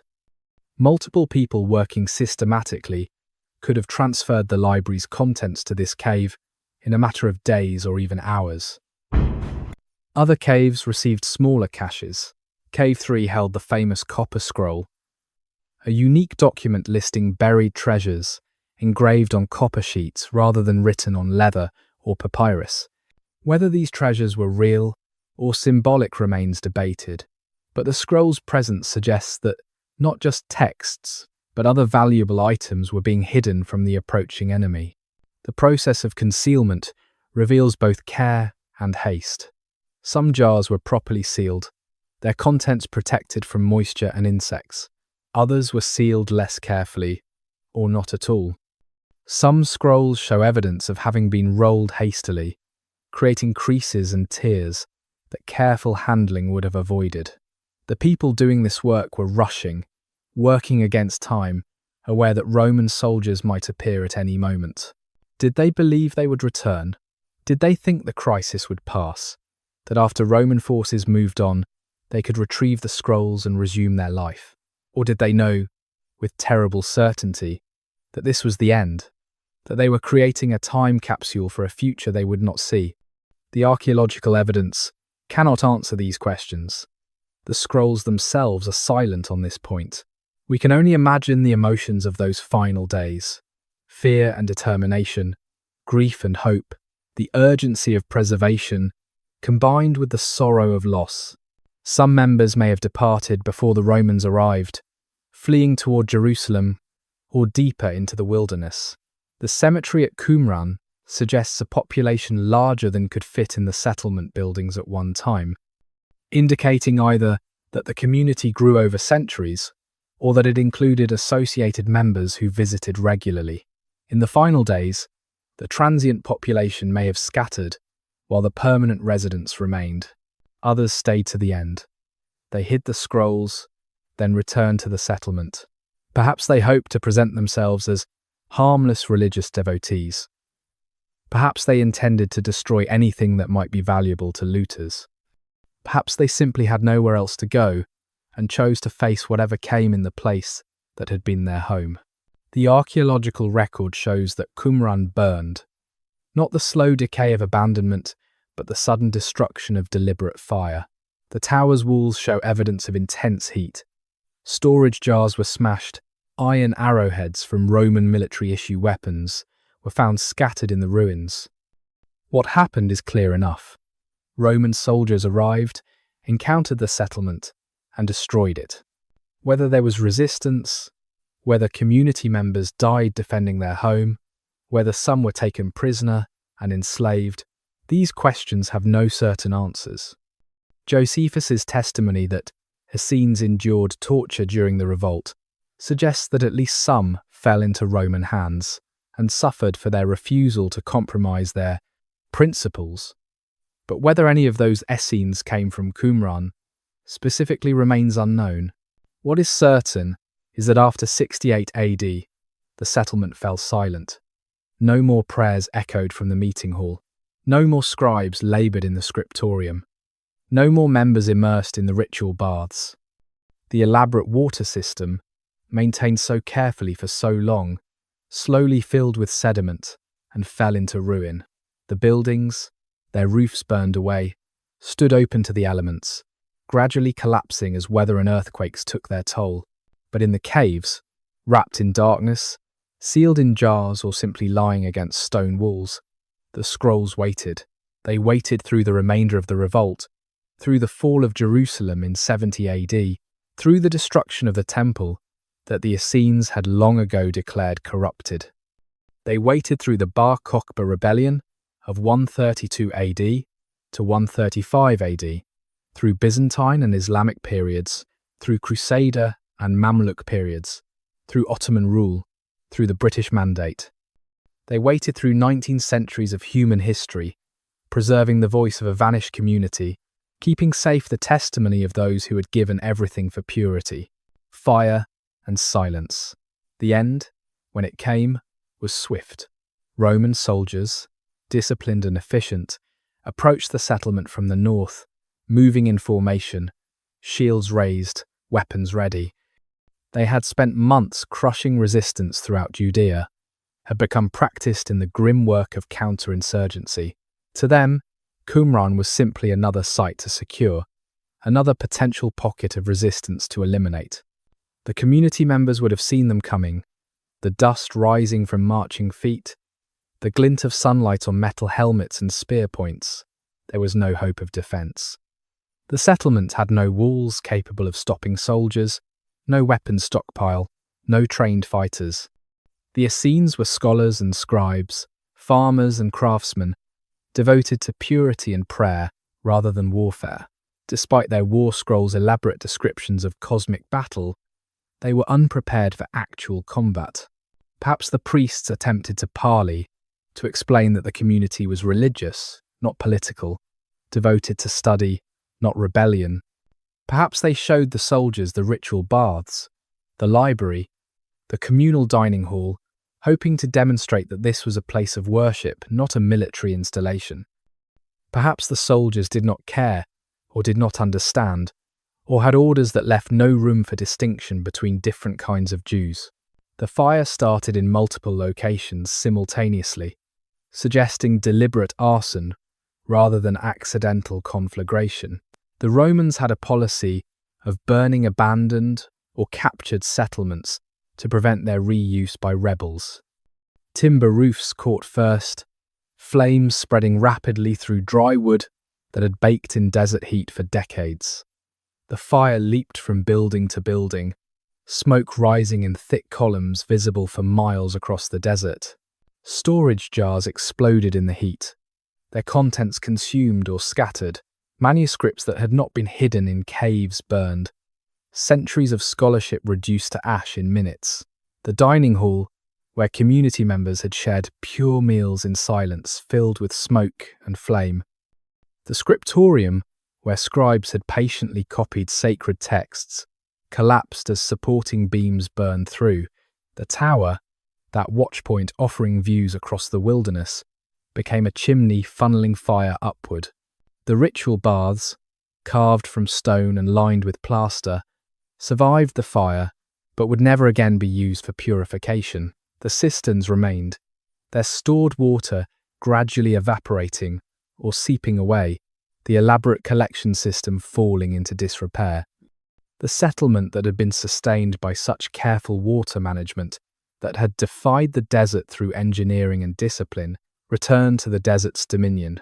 When the soldiers left, moving on to their next objective, they left behind ruins still smouldering, walls blackened by smoke, structures reduced to broken stone and ash. If any community members survived, they did not return or could not rebuild. The Romans had accomplished their objective. Qumran was neutralized, rendered uninhabitable, removed as a potential support base for rebels. The silence that followed was profound. For over 2 centuries, the settlement had been a place of human activity. Prayers and study, meals and immersions, copying and debating, living and dying. Now there was only emptiness. Wind moved through the ruins, scattering ash, shifting sand into empty rooms. Rain, when it came in winter storms, flowed through the water system unchanged. But no one channeled it into cisterns. No one used it for purification. The Dead Sea continued its timeless existence, rising and falling with seasonal variations, its mineral-heavy waters reflecting sun and stars as they had for millennia. The cliffs stood unchanged, their limestone faces weathering gradually under wind and occasional rain. The wilderness remained wilderness, indifferent to the small drama of human settlement and destruction played out on its margin. In the caves, the scrolls rested in darkness. If any moisture reached them, it was minimal, the dry desert air preserving what wetter climates would have destroyed. The leather and papyrus aged slowly, becoming brittle, but remaining intact. The ink, carbon-based and carefully mixed, stayed legible despite the passing years. The jars that held some scrolls protected them further, creating sealed microenvironments where even the minimal desert humidity could barely penetrate. The Essenes had vanished. Their community was gone, their settlement destroyed, their practices abandoned. The 3-year initiation process would never be undertaken again. The communal meals would never be shared. The ritual immersions would cease. The copying of scrolls would end. The apocalyptic expectations would remain unfulfilled, at least in the form the community had imagined. The war scrolls' elaborate descriptions of the final battle would become historical curiosity rather than prophecy. Yet something had survived, hidden in haste, concealed from destruction, preserved by accident or providence, or simply by the desert's extreme dryness. The scrolls remained. They contained voices that would speak again, eventually, after centuries of silence. They held beliefs that would be studied, debated, interpreted by generations who would never have heard of them had the texts been lost. They preserved a community's soul even after the community's body had been destroyed. The fire consumed buildings but not memory. The destruction ended a way of life but not its testament. In the ruins of Qumran, in the darkness of caves, in the patience of dried leather and faded ink, the Essenes endured, waiting for the day when someone would listen to what they had to say. The long sleep. 19 centuries is a span almost beyond human comprehension. Empires rise and fall within such a period. Civilizations bloom and fade. Languages emerge and die. Technologies advance from iron to silicon. The entire modern world is built, destroyed, and rebuilt within such a time. And through it all, the scrolls slept in their caves, dreaming the long dream of preservation, untouched and unknown, while the world beyond transformed again and again. The Roman Empire, which destroyed Qumran, eventually crumbled under its own weight and barbarian invasions. Constantine made Christianity the imperial religion, and the temple that the Essenes had rejected as corrupted was never rebuilt, destroyed by those same Romans who had burned Qumran. The Byzantine Empire rose in the east, building churches across the land that had been Judea, now called Palestina, now claimed for Christian purposes. Islam emerged in the 7th century after Christ, sweeping across the Middle East with astonishing speed. The Dome of the Rock rose on the Temple Mount in Jerusalem, a Muslim shrine on the site where the Essenes had longed for a purified temple to stand. The region became part of Islamic civilization, ruled by caliphs and sultans, part of a cultural and religious world the Essenes could never have imagined. Crusaders came in the 11th and 12th centuries, European Christians seeking to reclaim what they called the Holy Land. They built castles and churches, fought Muslims and sometimes Eastern Christians, created and lost kingdoms in the deserts and hills. The Dead Sea region saw their passage, but the ruins at Qumran, already ancient by then, merited no attention. The caves went unexplored. The Ottoman Turks conquered the region in the early 16th century and ruled for 400 years. The land became a backwater of a vast empire, sparsely populated, economically marginal, remembered for its religious significance, but valued little for its resources. Bedouin tribes moved through the wilderness, as they had for millennia, sometimes camping near the Dead Sea, sometimes passing by the ruins on the terrace, never suspecting what lay hidden in the cliffs above. Through all these centuries, the scrolls waited. The leather darkened with age, became brittle, but did not disintegrate. The papyrus grew fragile, developed cracks, but held together. The ink faded slightly, but remained readable. The jars, those simple pottery vessels made by Essene craftsmen, stood intact or broke, and scattered their contents across cave floors where the scrolls lay exposed but protected by the dry air. The Essenes themselves were not entirely forgotten. Josephus's writings survived, copied and recopied by Christian scribes, who found his accounts of Jewish history useful. His descriptions of the Essenes were read by scholars through medieval and early modern periods. Philo's testimony was preserved, Pliny's brief mention endured. But these were academic curiosities, ancient history with no living connection to the present. No one knew about Qumran specifically. No one knew scrolls were hidden in caves.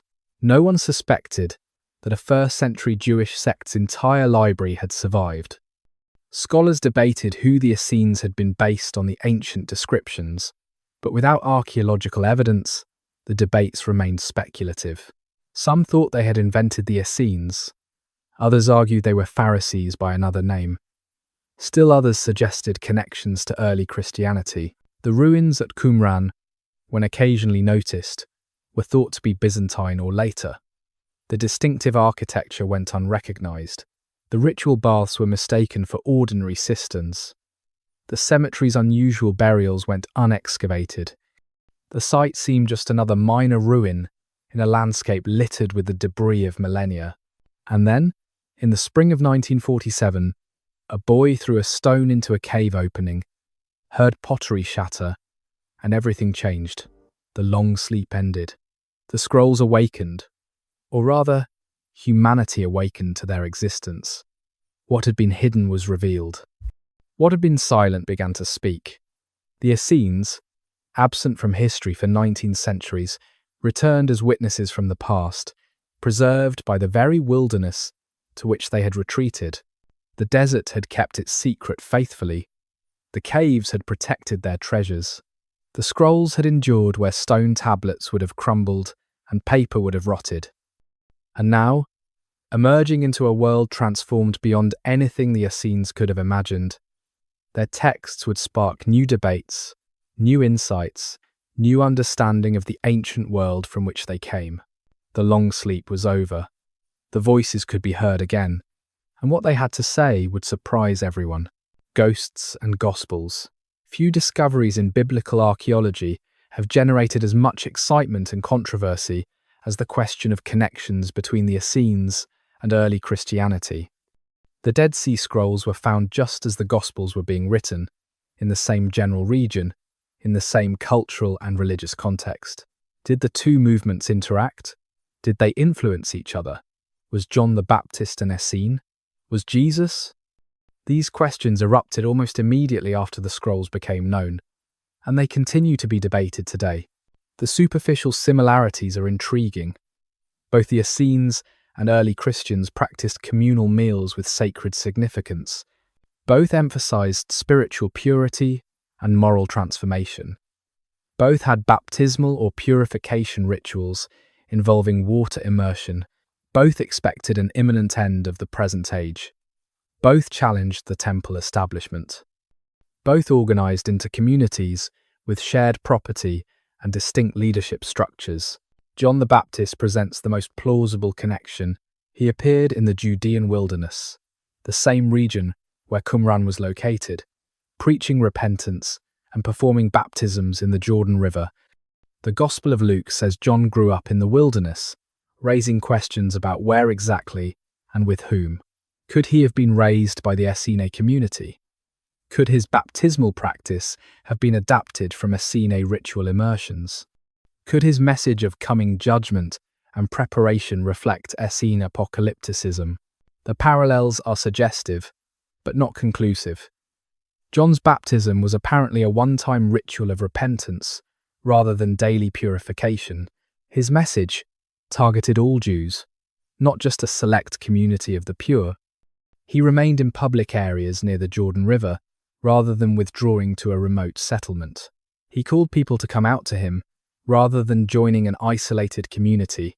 These differences suggest that even if John had Essene connections, he had moved beyond or adapted their practices significantly. Jesus himself shows fewer direct connections. He ate with sinners and tax collectors, the very people the Essenes would have avoided as impure. He travelled throughout Galilee and Judea, rather than maintaining separation. He criticized excessive concern with ritual purity, declaring all foods clean, and arguing that impurity comes from the heart rather than external contamination. His teaching emphasized mercy and forgiveness over strict legal observance. In many ways, his approach contradicted core Essene principles. Yet some of Jesus' language echoes terms found in the scrolls. He spoke of sons of light, a phrase central to Essene self-understanding. He used dualistic imagery about light and darkness, truth and falsehood. He critiqued the temple establishment, calling it a den of robbers, language that would have resonated with Essene rejection of corrupt priesthood. The Sermon on the Mount includes beatitudes that parallel some Essene text descriptions of the righteous. Early Christianity's communal practices, described in the Acts of the Apostles, show striking similarities to Essene organization. The Jerusalem church practiced common ownership of property, with members selling possessions and distributing proceeds according to need. They ate communal meals. They had structured leadership with elders and overseers. They met regularly for prayer and teaching. These practices could have been independent developments, or they could reflect Essene influence on the earliest Christian communities. The Gospel of John uses distinctive vocabulary that appears also in the scrolls. Light and darkness, truth and lie, the spirit of truth versus the spirit of error. The prologue's description of the word as light shining in darkness employs imagery very similar to Essene dualism. The Dead Sea Scrolls include texts describing a coming messianic figure, a teacher of righteousness, language that early Christians would adapt in describing Jesus. However, major differences remain that prevent any simple equation between the two movements. The Essenes were exclusivist, defining themselves against other Jews and maintaining strict separation.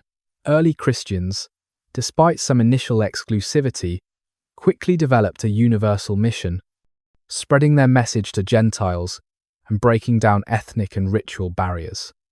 The Essenes emphasized law observance and purity maintenance. Early Christians, particularly in Paul's theology, emphasized faith and grace over law. The Essenes expected two messiahs, a priestly messiah and a royal messiah, both human figures who would restore proper temple worship and Davidic kingship. Early Christians claimed Jesus was the Messiah, combining priestly and royal roles, and believed his resurrection had inaugurated the new age. The Essenes waited for the end. Christians believed it had already begun. Scholarly opinion on these questions ranges across a wide spectrum. Some argue for direct connections, suggesting John the Baptist was an Essene, and that Jesus encountered Essene teaching through John or other contacts. Others see parallel developments, two movements emerging from the same cultural matrix but independently, sharing vocabulary and concepts from common Jewish roots without direct influence. Still others minimize similarities, arguing that the differences outweigh any superficial parallels. The truth, as often happens, probably lies somewhere in the middle. The Essenes and early Christians both emerged from Second Temple Judaism. Both responded to the tensions and corruptions of that world.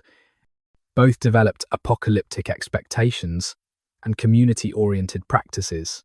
They were sibling movements, not parent and child, related through shared heritage rather than direct descent. What the Dead Sea Scrolls have revealed beyond question is the diversity of ancient Judaism. Before their discovery, Judaism in Jesus' time was often portrayed as monolithic, with only Pharisees and Sadducees as significant movements. The scrolls demonstrated that multiple forms of Judaism coexisted, each interpreting Torah differently, each claiming to represent authentic faith. This diversity provides essential context for understanding how Christianity emerged from Judaism, not as a complete break, but as one more variation in an already varied tradition.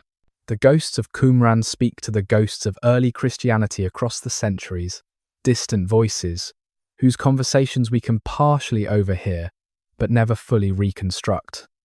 They remind us that the world that gave birth to Christianity was richer, more complex, more theologically diverse than we often imagine. Whether the Essenes directly influenced early Christians or simply shared a common world with them, their preserved texts illuminate that world and help us see the origins of Christianity in sharper relief. The debates will continue, as they should. New fragments are still being analysed. New connections are still being discovered. The relationship between Qumran and Christianity remains one of the most fascinating puzzles in religious history, precisely because it touches questions of origins, influence, and identity that matter deeply to millions of people today. Voices in the stillness. The ruins of Qumran today stand open to visitors, excavated and partially reconstructed, labelled with signs explaining what each area was. Tour buses arrive regularly, disgorging groups who walk through the settlement, peer into the ritual baths, climb the tower, and gaze at the caves in the cliffs where the scrolls were found. It is a popular stop on religious heritage tours, combining archaeological interest with spiritual significance. Standing in those ruins, it requires effort to imagine them as they once were. Roofs overhead, walls complete, water flowing through channels, people moving with purpose through rooms that now stand empty. The desert has reclaimed much of what the Essenes built. Sand drifts into corners, sparse vegetation pushes through cracks in plaster. The hot wind that bothered the ancient community bothers modern visitors just as much. Yet something of the place's character endures. The ritual baths, though dry, still convey the importance of purification to those who built them. The dining hall's layout still suggests communal fellowship. The tower still offers commanding views across wilderness that remains largely unchanged. The proximity of the caves, visible from the settlement, makes tangible the desperate effort to preserve texts before destruction arrived. The Dead Sea itself, backdrop to everything at Qumran, continues its slow retreat, the water level dropping year by year as its sources are diverted for human use. Where the Essenes saw water, lapping closer to their terrace. Now there are exposed salt flats, crystalline expanses that crunch underfoot. Some predict the Dead Sea could dry up entirely within decades, though efforts at preservation may slow or prevent that fate. The scrolls themselves, the texts that make Qumran significant, rather than just another ancient ruin, reside now in museums and archives. The Shrine of the Book in Jerusalem houses many of the most important manuscripts, displayed in climate-controlled cases, illuminated with carefully managed light. Other fragments are scattered across institutions worldwide. The Jordan Museum in Amman, the Palestine Archaeological Museum, various universities and research centers. Conservation continues to be challenging. The scrolls are fragile, brittle with age, easily damaged by handling. Scanning technology allows scholars to read them without touching, creating digital copies that preserve what the originals contain. Some fragments are so darkened or damaged that they can barely be read with the naked eye, but multispectral imaging reveals text invisible to ordinary sight. The technology the Essenes could never have imagined now aids in reading what they wrote. The scholarly work of interpreting and publishing the scrolls took decades and remains ongoing. Initial publication was slow, controlled by a small team of editors who worked methodically but were criticized for not releasing material fast enough. Eventually, political pressure and academic protest forced wider access. Now the scrolls are largely available to any qualified scholar, though debates continue about unpublished fragments and access to the newest technology. What have the scrolls taught us? First and foremost, they have revealed the textual history of the Hebrew Bible before the Dead Sea Scrolls, the oldest complete Hebrew manuscripts, dated to the 9th or 10th century after Christ. The scrolls push that back 1,000 years, providing copies of biblical books from the centuries before Christ. These ancient texts show both remarkable consistency with later manuscripts, confirming the care with which scripture was transmitted, and also interesting variations, revealing that some fluidity existed in ancient times. The scrolls have illuminated the development of Jewish thought between the writing of the Hebrew Bible and the emergence of rabbinic Judaism. They show how apocalyptic thinking flourished in some communities, how purity laws were interpreted with varying strictness, how messianic expectations took different forms. They demonstrate that ancient Judaism was not monolithic but diverse, with competing schools of interpretation and practice.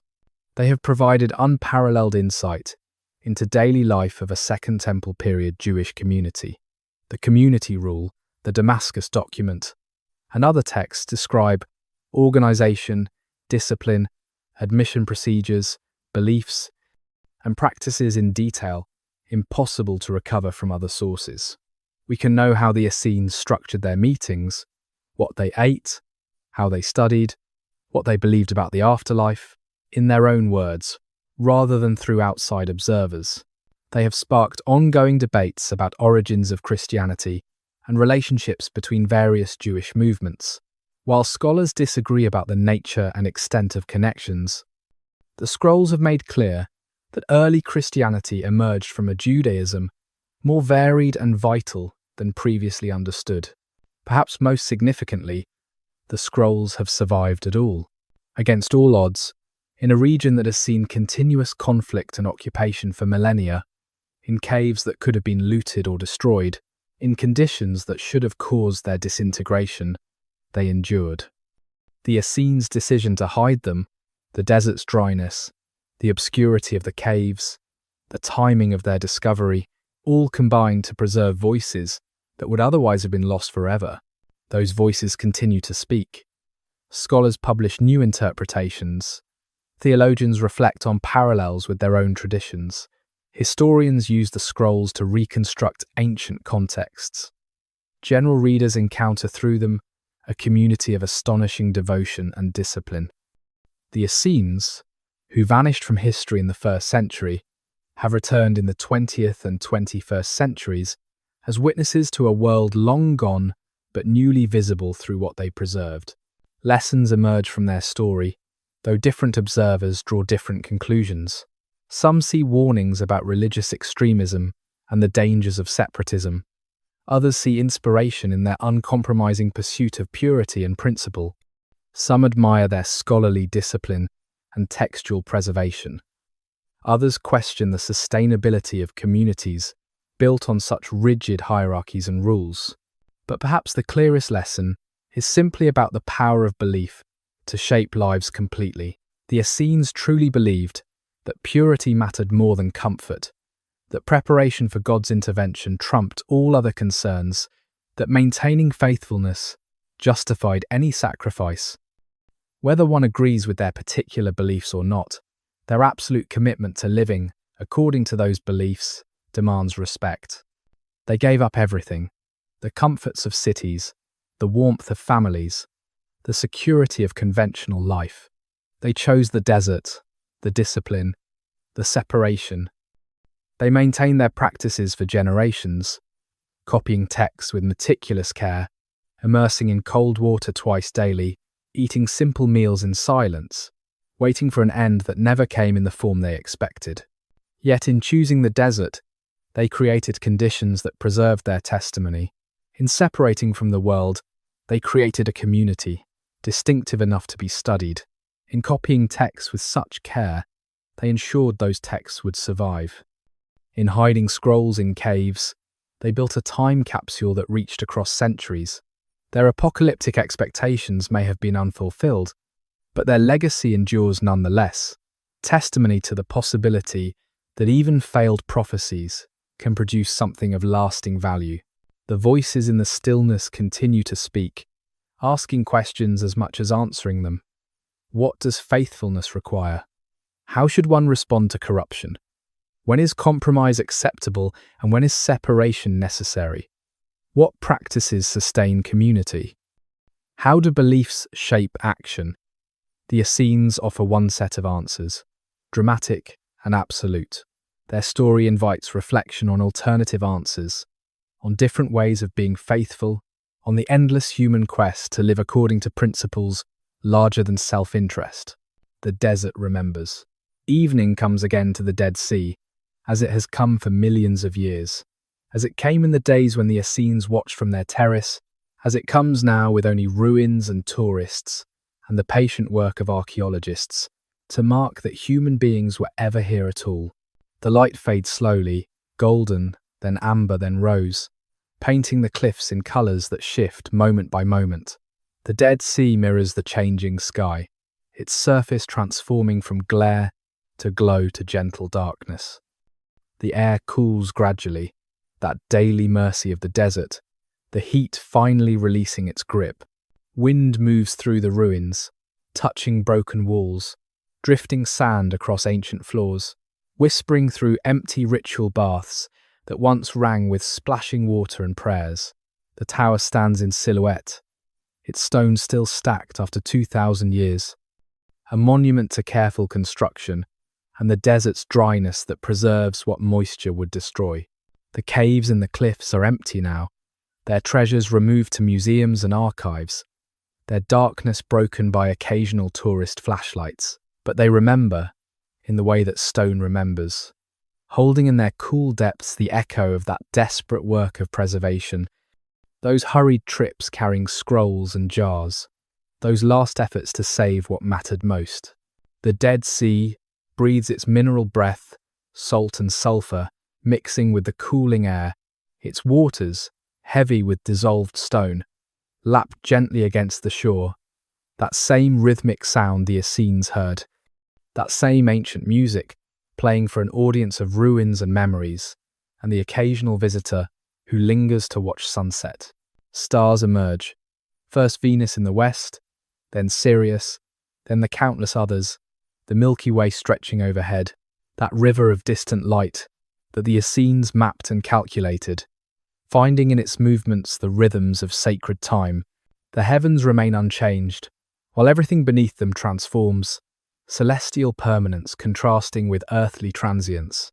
Silence settles over the desert, that deep quiet that cities never know, broken only by wind and the occasional call of a bird settling for the night. This is the silence the Essenes sought, the stillness in which prayer and study felt most real, the emptiness that paradoxically filled them with purpose and presence.